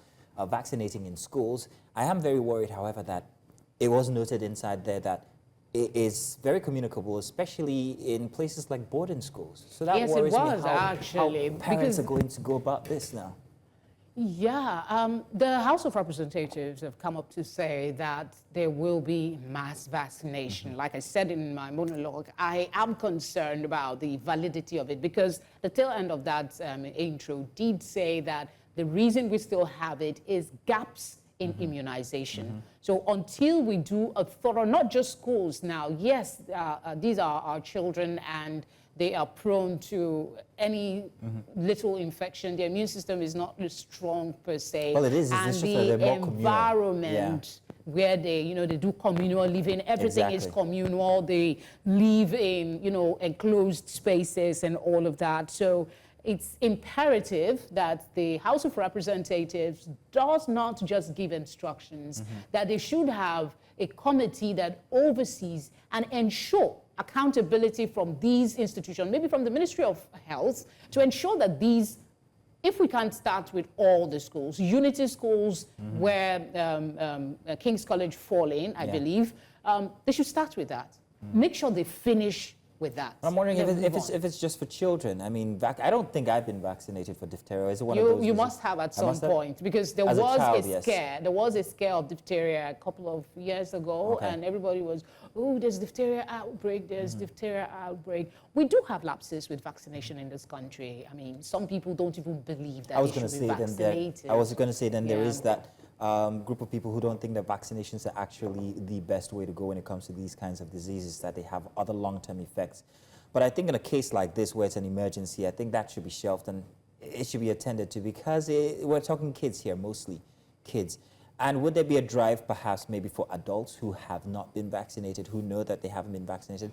I'm hoping that we can get a doctor in to tell us whether you can be double or doubly vaccinated, if that is okay. If I'm not sure, like persons like me who, I'm not sure if I have been or maybe it had happened in the past and I didn't know as a kid, whether it's okay to still be vaccinated again or if it's not a risk. Yeah, I do think that as adults, we talk about government all the time, what the government should do, the House. The House can, make orders for young people, but I think adults, we should have a responsibility to take care of ourselves to some degree. If you are unsure that you're not vaccinated, and there is a possibility that you might be exposed, especially if you deal with children or young adults and you work in enclosed spaces, it's imperative that you go to the hospital or health centers to check your immunization status, have your documentation on ground, so you don't have to worry about, oh, there is a diphtheria outbreak, or I'm going to be impacted. We are not doctors, obviously, so we have very limited things we can share with you for now. We're still hoping that our guest will show up, probably some traffic, but in the meantime, let's bring you this package on diphtheria. On the flip side of it, we'll try to have a conversation that will benefit you, knowing the symptoms and what you can do to stay safe. The outbreak of diphtheria at the King's College, Victoria Island Annex, resulting in the death of a 12-year-old student and the hospitalization of 14 others, has attracted the attention of Lagos State government in combating the disease.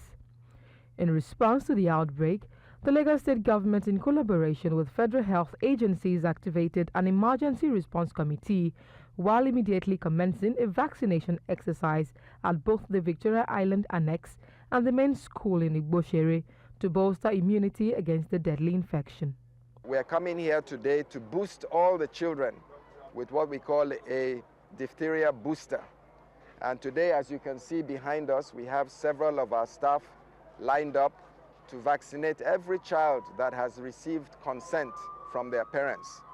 The vaccine will start to work in their body to build up their immune system that already exists from their childhood immunization and make it even more robust, so that if they come into contact with a child that has the fever and is exporting the bacteria in their droplets, that they are not likely to catch the diphtheria fever.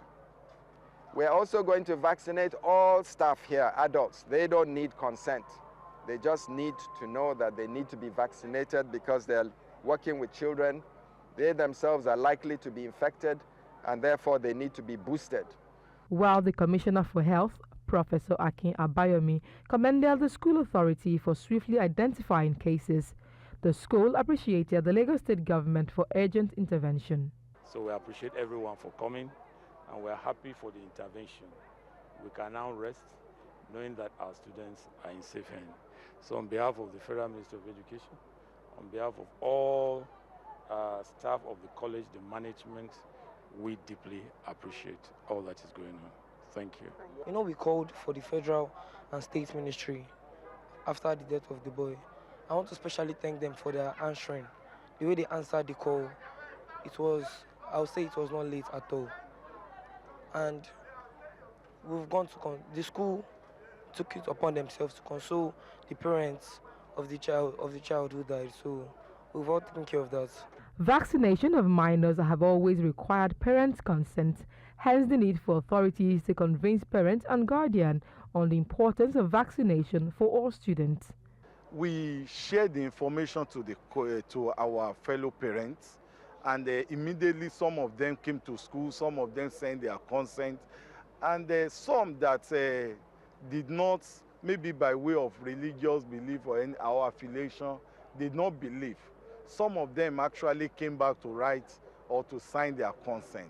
So it has become like a general knowledge, no hidden place. So at this point, most people that did not give consent before have already come to school today to give their consent. So I believe that virtually all our boys will be vaccinated.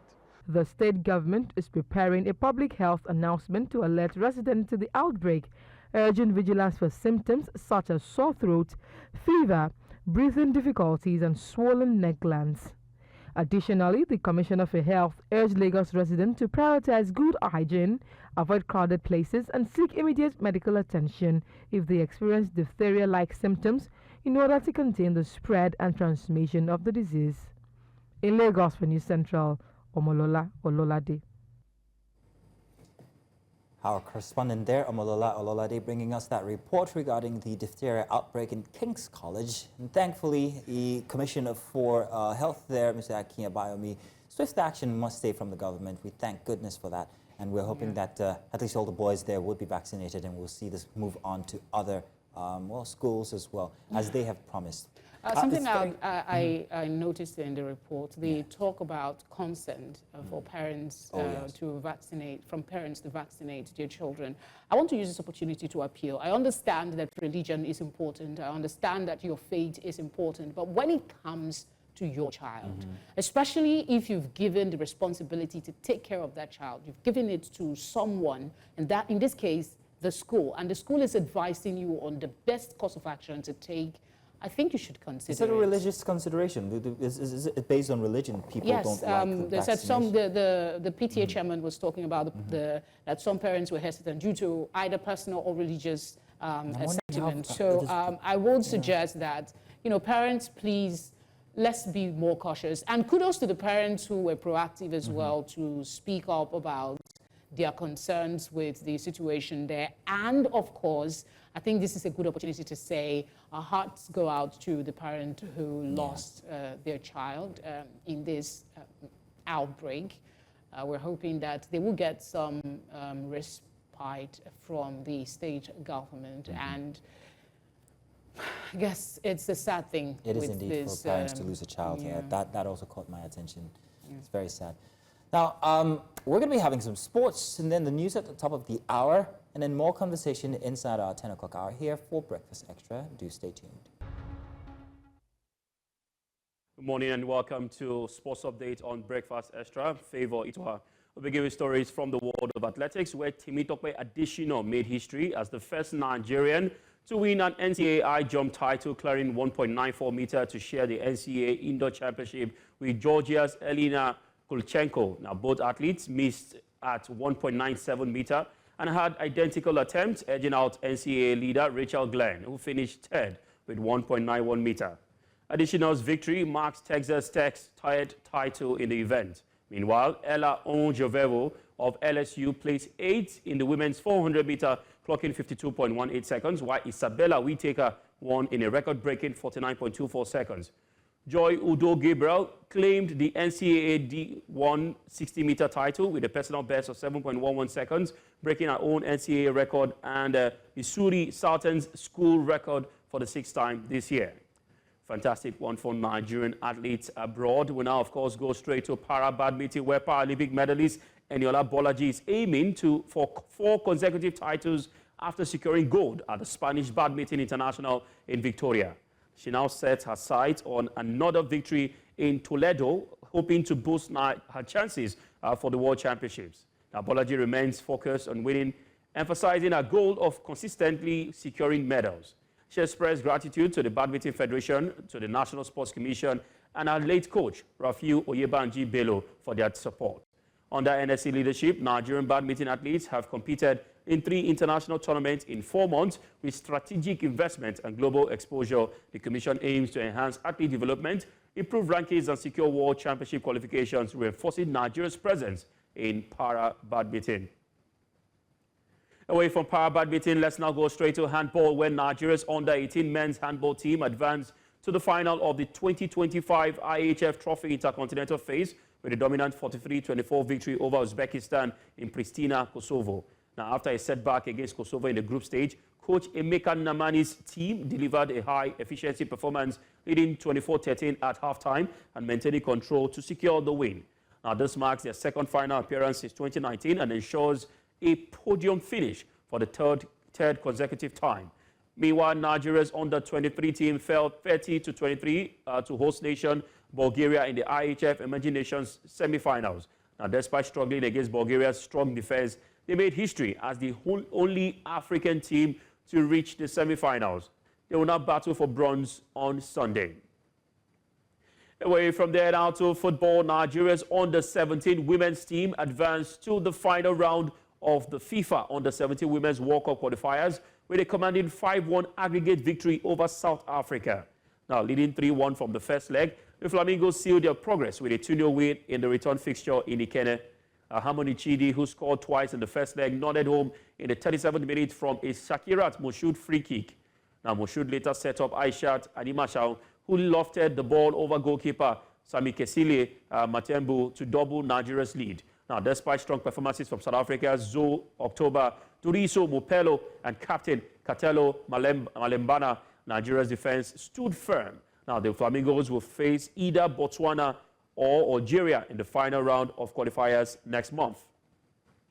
And out to the world of tennis, Jack Draper ended Carlos Alcaraz's pursuit of a historic Indian Wells three-peat, defeating the Spaniard 6-1, love 6, and 6-4 to reach his first ATP Masters 1000 final. Now, the 14th-ranked Briton will face Denmark's Hågen Rune, who overcame world number 6, Dani Medvedev, 7-5, 6-4. Alcaraz seeking to join Roger Federer and Novak Djokovic as the only man to win 3 consecutive titles in the California desert, saw his 16-match Indian Wells winning streak snapped. Draper dominated the opening set before Alcaraz responded with a flawless second. A controversial video review in the decider favored Draper, who capitalized on key breaks to secure victory.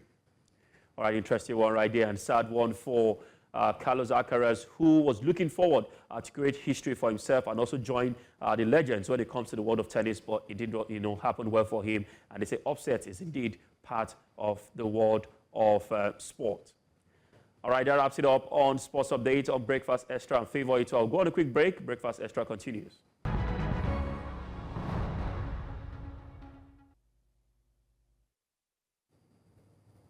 Morning and welcome to the Breakfast Headlines on News Central TV. My name is Manzino Appeal. Now we begin with update on the Kano Emirate tussle.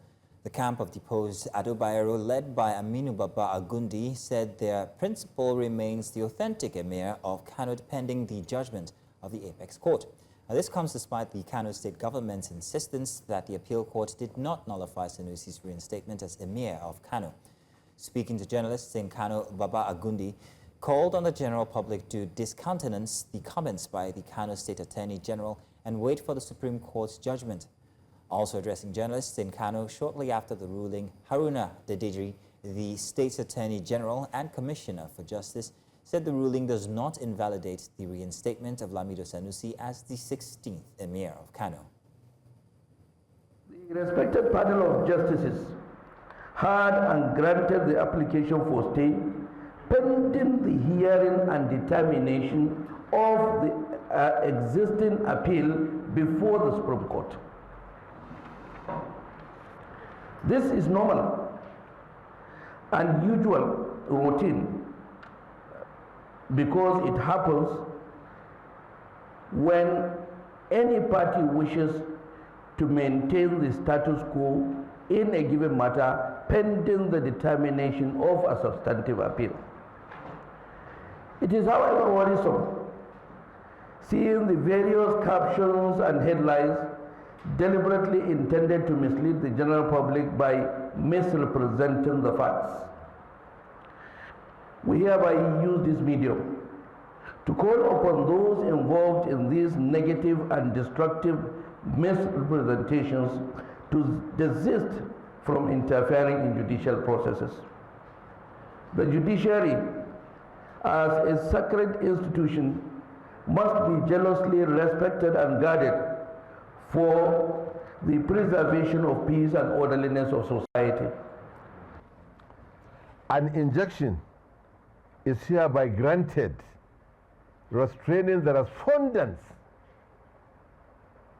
herein name either themselves, their agent, previous servants, or personal representatives from imposing the judgment of this court.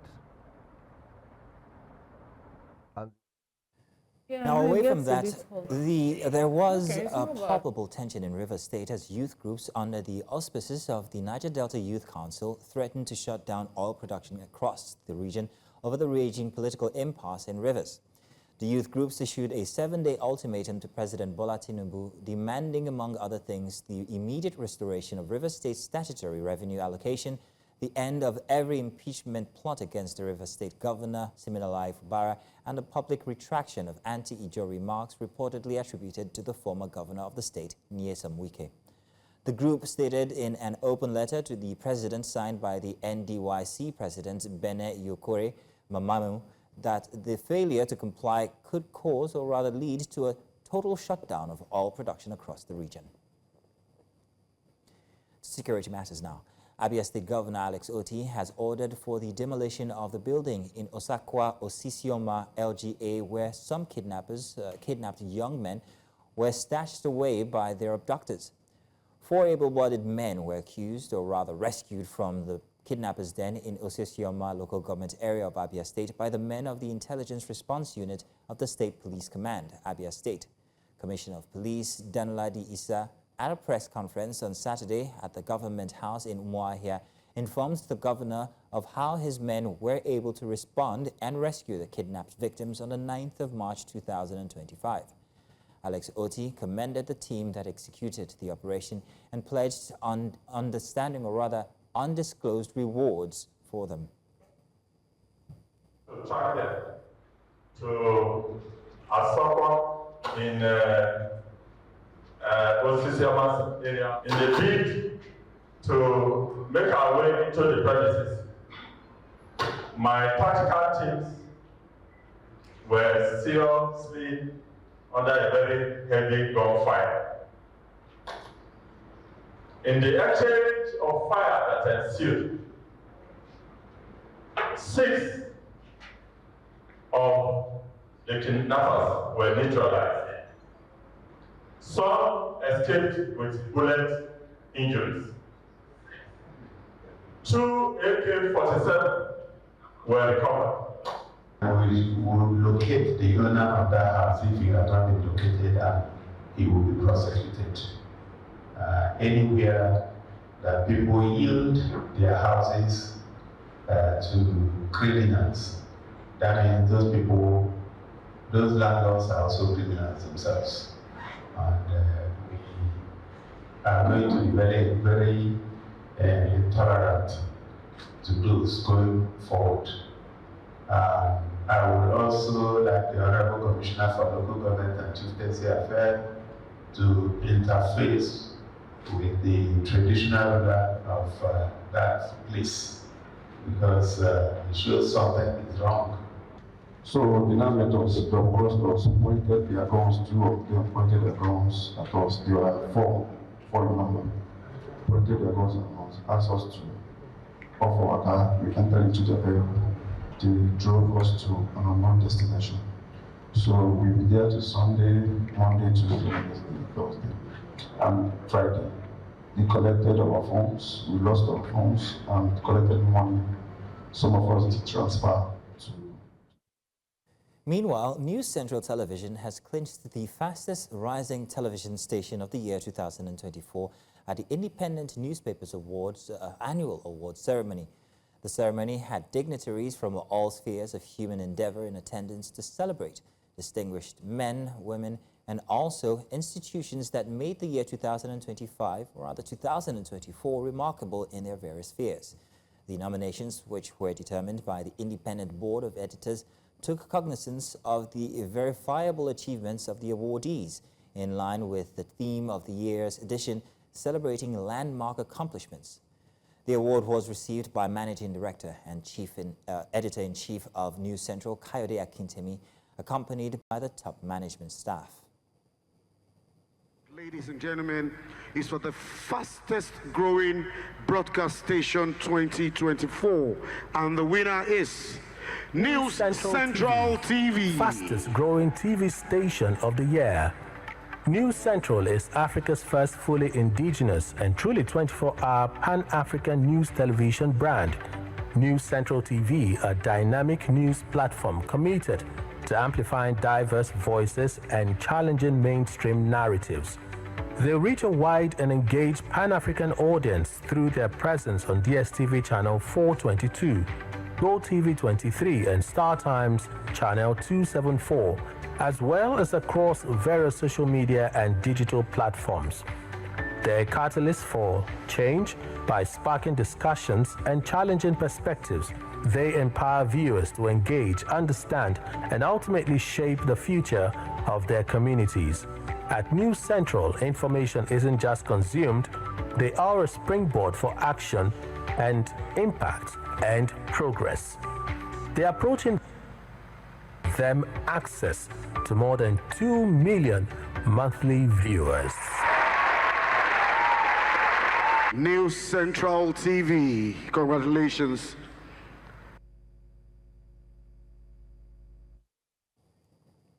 Now, outside Nigeria, former Guinean President Alpha Condé, who was overthrown in 2021 coup, says the ruling junta was trying to subjugate the opposition after the military suspended his party. The military government led by General Mamadi Doumbouya said on Friday it was suspending 28 political parties from 3 months, including 2 of the country's leading formations. Condé's rally of the People of Guinea and the Union of Republican Forces Party in Sidya Touré, who, like Condé, is living abroad, the military governments claimed these parties failed to meet the obligations to provide bank accounts or hold a congress over the past 3 months. The military also dissolved 27 parties and placed 4 other political groups under observation. And that's all the news this morning here for the Breakfast Headlines. Do stay tuned. There's still 1 hour left inside of Breakfast Extra, and we'll bring you more conversation. Happy you're still with us here at Breakfast Extra. The Africa Trade Conference 2025, set to take place in Cape Town, South Africa, is expected to bring together policy makers, investors and business leaders to address key barriers to intra-African trade. As the African Continental Free Trade Area CFTA gains traction, the conference aims to tackle challenges such as infrastructure deficits, regulatory hurdles, and currency exchange, which continues to hinder seamless trade across the continent. With Africa's trade volume projected to grow significantly under the agreement, this gathering is seen as a crucial step towards unlocking economic potential and fostering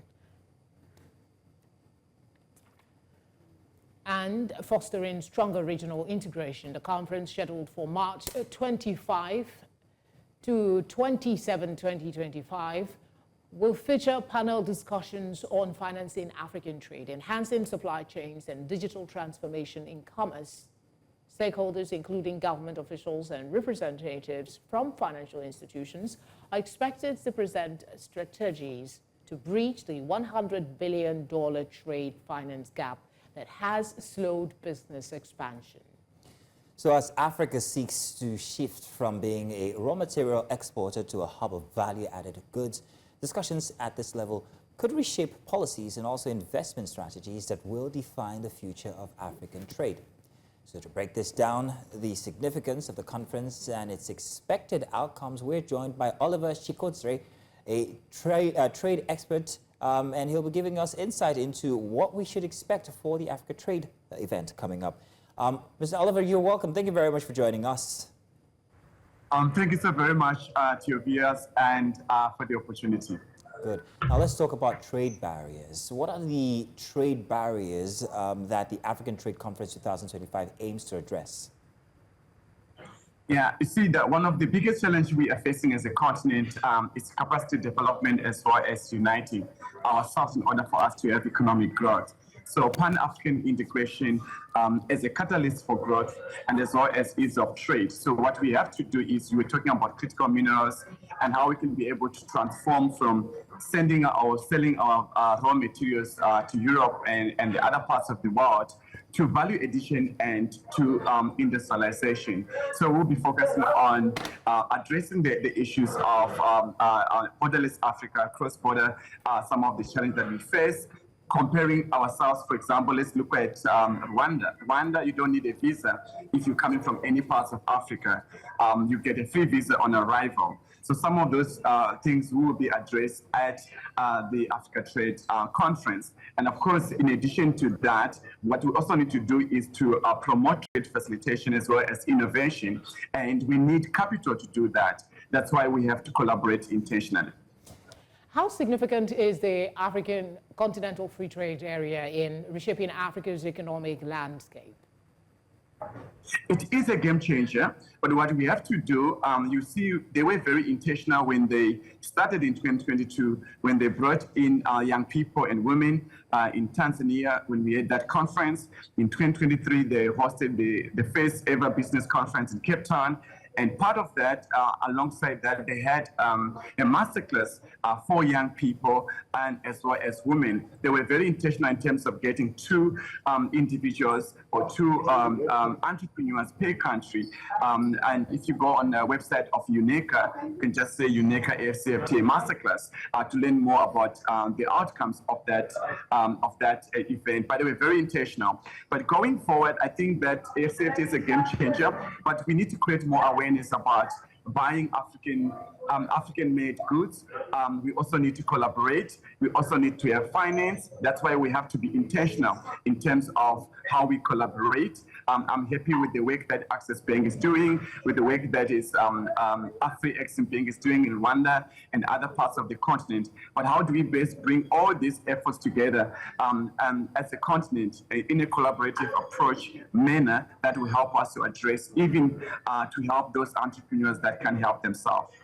All right, Oliver, let me add a bit of drama into this. Now, we are in a time in the world where we are seeing trade actually being weaponized. We have the US against Canada, against Mexico. Some would even say against Africa. We've had the instance between South Africa and the US with Donald Trump, well, making some certain comments that are disparaging and that will affect trade. How important is this event regarding the situation that we find ourselves in the world now that Africa and African countries collaborate when it comes to trade? I see this event as a platform, because what we have to do is to find African solutions. Nothing for us without us as Africans. So we as Africans have to come together, whether it's government leaders, private sector, civil society. We have to come together and find African solutions. One of the areas that we mentioned earlier is value addition to industrialization. Imagine if we have trade that is fair. We as Africans, we are not trading together enough, and we are not value adding to our products. So I think the Donald Trump presidency and what has just happened recently where they expelled the South African ambassador to the US. It's an opportunity for us as Africans to come together. For example, look at Nigeria and South Africa. If we are to come together, we can be able to do a lot of business together. Kenya and South Africa. Kenya produce tea and corn. South Africa produce wine and fruits. Why can't we come together and set up manufacturing plants and industries and create jobs and economic growth and to build the Africa that we need as a continent? Let's talk about access to financing, trade financing. This remains a challenge. What measures are being discussed or will be discussed to close the 100 billion trade deficit? I must say that I acknowledge the work, especially of Afri-Exim Bank. They have up to 20 million USD equity financing that they do when it comes to trade, for trade projects across the continent. I saw that Access Bank is doing more or less the same. And then we're also looking at more of a blended finance structure. So what we are saying is that let's all come together, especially from the finance perspective, fund managers, banks, investors, and business people. Let's come together and let's maybe focus on a more blended finance approach to what we face. Because one of the other challenges in Africa is how do you mitigate the risk? Or sometimes the risk is bigger. And also, Africa is not a country, it's a continent with different local dynamics. It's a land of diversity. So we have to also learn and start the local knowledge is power. And of course, capacitating. We have to capacitate our entrepreneurs, create more jobs, and of course, increase economic growth. So, Oliver, there's also the digital transformation that has been highlighted for the conference. When people think of Africa, normally we're often second when it comes to digitization. So how can technology improve Africa's trade efficiency currently? We need to build the infrastructure. For example, how do we make Africa ready for AI? I think that's a challenge. In Africa, we still have issues of a very expensive internet broadband, infrastructure development. So we have to build more infrastructure. There's electricity issues across the continent. So I think that there's a lot of engagements that we have to do. So this event should be a platform to discuss solutions and in order for us to bridge the digital gap. Because the cost of that is expensive, the infrastructure is not so good in some parts of the continent. And how do we make Africa ready for AI? We don't just want to be consumers of AI, we want to be also inventors of AI that is conducive for building the Africa that we need. All right. Let's talk about intra-Africa trade, the promoting of it. What would be your submission as to the best approach to ensuring that we get to the goal as we look to maximize the AFCFTA? Yeah, I will say that there's no one-size-fits-all. I would say that I think the work that has been done so far, how do we harness from that, and how do we bring more of different stakeholders within the ecosystem to address the issue of intra-Africa trade, bringing the greatest minds of the continent and to have a pan-African integration as a catalyst for growth, ease of trade and access to capital and markets. I think it's very, very important to discuss some of these issues. But as Africans, we have been talking, I think it's time for us to be able to come up with solutions that will be able to address the challenge that we face as a continent and as a collective. And one thing that we have learned from COVID-19, for example, is to have critical thinking, but it's also to collaborate. And collaboration is only key when it is intentional. Well, Oliver, I want to say thank you very much for joining us to give us, more insight into the conference. And of course, well, let's hope that Africa does unite and we can do our own trade together and perhaps maybe take over. Thank you very much, Oliver. Thank you so very much. Thank you so very much for the opportunity, and thanks to your viewers. Now, Nigeria is experiencing unprecedented heat waves with rising temperatures threatening both public health and also livelihood. Experts attribute the increasing frequency and intensity of heat waves to climate change, which has pushed temperatures beyond 40 degrees centigrade in many parts of the country. Our reports indicate that extreme heat is fueling a surge in heat strokes, dehydration, and also respiratory illnesses, especially among vulnerable populations such as the elderly and children and outdoor workers as well. The situation is worsening by poor urban planning, limited access to cooling infrastructure, and rising energy costs, leaving millions exposed to dangerously high temperatures.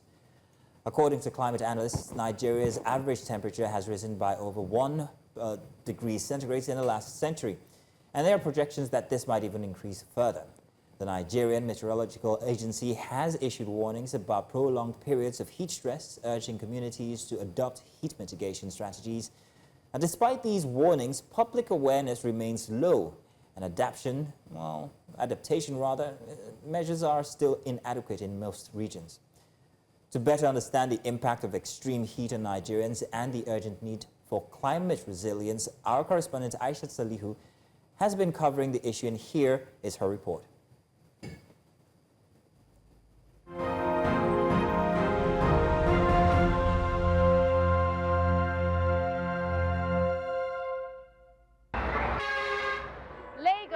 Nigeria's economic heartbeat is known for its vibrant energy, but in recent years, the city's scorching heat has become harder to ignore. The temperature is rising, with weather forecasts hitting 33 degrees Celsius, soaring to as high as 36 degrees Celsius. A stark reminder that climate change is not a distant threat. It is here, and it is happening now. It begs the question, how does an average Lagosian who hustle and bustle for their daily source of living cope in this rising temperature?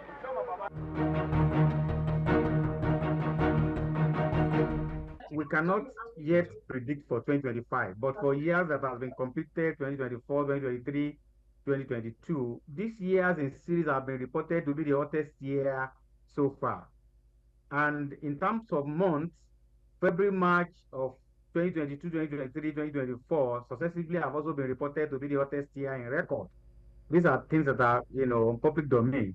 So it is a fact that as we go into different years, it's becoming gradually warmer than normal. As Lagos continues to expand in population and urbanization, it has also become ground zero for climate change's most immediate effects: rising temperatures, prolonged heat waves, and unpredictable weather patterns. Our passenger gone self, not by force the passenger go enter motor for a year. You go to shout, say eat. He say, I beg, help me open your boot, help me open your door. Say, make I command the door for you because of heat. Don't me cause the heat. Heat kò sí ná, kò jẹ́ kí ọjà yẹn yá, àsìkò ohun tẹ̀lé wà, ó yẹ kí iná wà. Nípa àwọn fún wa nínú àrọ́jà tà, kó tó fi àfẹ́tì mi nìyẹn. Mi ò rọ́jà tà dáadáa. Táìmù yìí ní àwọn èèyàn ń béèrè block. The temperature is higher than before it's not up to half. But when you see the temperature now, it's going. Even though we are scared, afraid, maybe not damage the radiator because the temperature is too much. Ga tunan ka ke gani? Idan zai yawa yana fashewa sosai, ke ga wannan duka, wanda ya fashe wannan ya tashi da aiki kenan. Yalla sai dai mu kai shi bola. Experts warn that the causes of climate change are directly linked to the environmental crisis and worsening health outcomes for the population. What we're doing mainly wrong is massive, hundreds and millions of tons of pollution of a specific gas, the CO2 gas. And this for years, for the last 100 years, it's been raising the temperature of the earth higher than average, and it's been going up and up and up. It's getting faster and faster. The scientists have been telling us that this is exactly what would happen. The only thing is happening a little bit earlier than they had anticipated in terms of the rate of rapidity of the increase. Extreme of temperatures, a high temperature, especially heat wave that is unmitigated, will lead to severe dehydration due to excessive loss of fluid and the dysfunction of various organs and systems as a result of protein denaturing. The realities on ground show a slow pace in action. However, experts argue that only committed and sustained action can effectively mitigate the impact of climate change. The solution for both Lagos and for the northern frontline states is to continue to plant trees as much as possible. And those that you have, try to conserve them. As Lagos continues to grow, the urgency of addressing climate change becomes more apparent. Rising temperatures and high humidity levels are just few of the many symptoms of a warming planet. And for the people of Lagos, the time to act is now. In Lagos, for News Central, Aishat Salihu. Joining us now in the studio to speak further on her report is Aishat Salihu, our correspondent here at News Central. Also joining us virtually is Awa Messi. She's climate change, head of the climate change unit at the Nigeria Hydrological Services Agency. Ladies, Welcome, thank you for joining us. Actually, I'll start with you. Were there any surprises for you in taking on this report? Was the assessment on the streets commensurate to the predictions that we've had about the weather recently? Thank you so much, Felicity. Of course, there were no surprises. I mean, all of the things I experienced on the street were expected because we have had experts talk about this heat wave. It's rising. I mean, you heard NIMET issuing out warnings for heat stress for certain states, and there are also frontline states, and it was very particular for me to take on this report because I experienced it myself. I mean, we all feel it. We all experience it. I'm just, I just thought maybe there was something extra different from what you experienced because, I mean, what we saw there, those are buses. We call them molue, right? No, that's Kurupe. Oh, that's Kurupe. For those that are not in Lagos, I'll give you a lecture I'm referring on to later. the buses. I don't know if the director can flash some of that on the screen. The transportation we use here, there are no proper ventilation, no ACs, so people are just struggling and that's majorly what you right. I mean, people you spoke with. Right, the residents, they were really lamenting. I mean, the temperature is high, the heat is really, the sun is catching, and they're really complaining that, I mean, everywhere is hot, especially for those who have to go outside to work.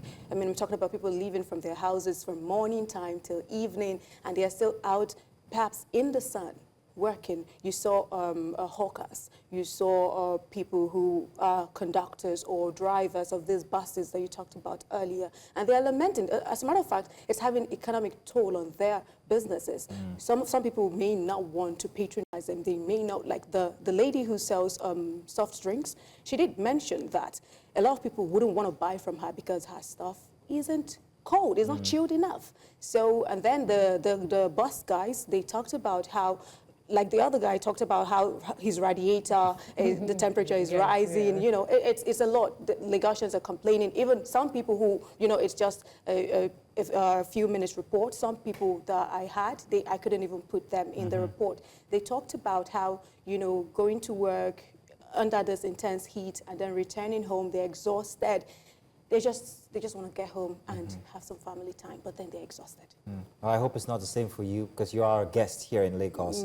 But let's come to our guest on a line, and that is Awa Messi. Awa, you're a climate change expert.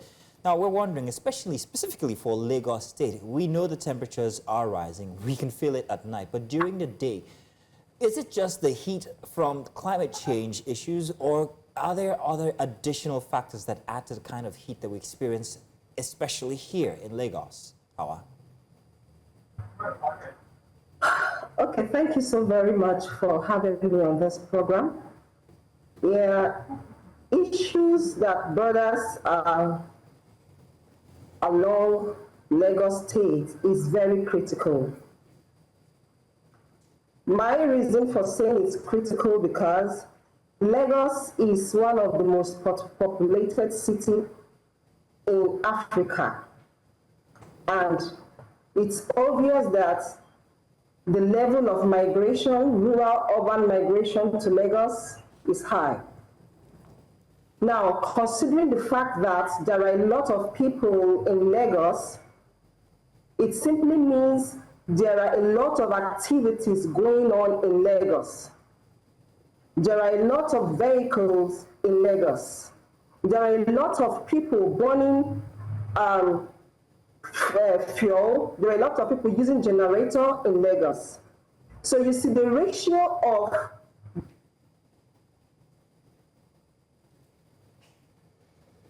Okay, we seem to be having a little glitch with our guests. Awa, we'll try and reconnect with her. I'm hoping the network will let up. Hi, it's okay. And she's gone again. Awa, we'll try and reconnect with you if you can hear us. Awa, I don't know if you can hear us currently, but we lost you for a bit. We will come back to you in just a minute. Aisha, when you were taking the reports, did people also talk about the fact that they have to run these generators and perhaps, of course, let's talk about the nighttime heat. I and Felicity were talking about how hot it was last night. I actually slept on the floor. I was telling him, thought I was kidding. I could not stay on the bed because it was so hot. I had to stay on the floor. Now, contributing factor is that there would be no power mostly in most nights. So what did people have to say about regarding the electricity, them getting their own electricity and the use of generators? Yes, it would suffice to say that for most people, especially people who have to use power for their businesses, and then they're saying that there is no power.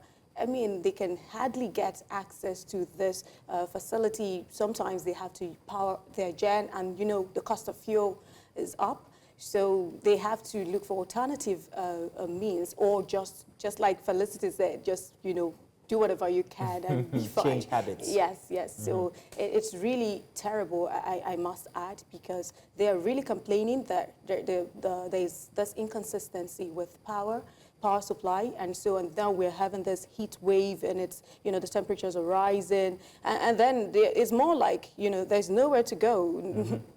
You can't run from this one. I think that it brings up another dimension to the conversation, the financial implication, the financial cost of having people very dehydrated, fatigued, and all of that because of the intense heat. I'd hoped to have a doctor here with us today, but in the absence of that, I think you will be in a good position. You would have interacted with some of these medics as regards the implications of these heat waves and what people should be doing to at least keep their temperatures moderated and stay healthy.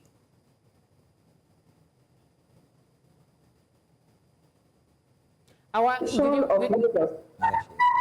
can you hear me? Yes, we can now. Okay, yes. It's very important that everyone is advised to drink a lot of water so that you can stay hydrated. Also, there is room for enough of sensitization awareness for people to try to, put on clothes that are not too, that will make them to have a lot of air. Don't put on clothes that are too tight. Try to wear clothes that will allow penetration of air into your system. Then we have to also learn to air our homes. Open up the windows at night when you are sleeping, for the fact that we don't have light and people are not very buoyant to get fuel to turn on their generator. There is need for people to open up their window blinds to have natural ventilation and cross ventilation in the rooms. But I was trying to stress on something before I went offline, that the issue of Lagos is critical because of the urbanization in Lagos. The level of population in Lagos is high, and there is tendency that a lot of human activities is going on in Lagos that is making the temperature of Lagos to be very, very high. There are a lot of vehicles in Lagos. Emission is high, the emission of greenhouse gases is high in Lagos, and it tends to make the temperature of Lagos to be extremely high. I was in Lagos last month, and I found it very difficult to navigate. I was very hot. Within a short distance, I drank 3 bottles of bottled water. I was like, what is this? So Lagos is highly populated. Okay, so what should... activities-wise. It's a given. I mean, on a daily, people are trooping into Lagos, and the population will continue to increase. So what would be some of the measures that the government and authorities should be taking to help in managing this heat wave? We have developments coming up here and there. We don't have a lot of greenery. So what would be your advice? Okay, my advice at this point is that we have to go back to sustainable projects. go back to rural development. Let's create our factories, let's create our industries in the rural areas to reduce rural-urban migration. Because if we have infrastructures, we have industries in the rural area that makes people not to migrate to the city, the level of migration is going to reduce drastically.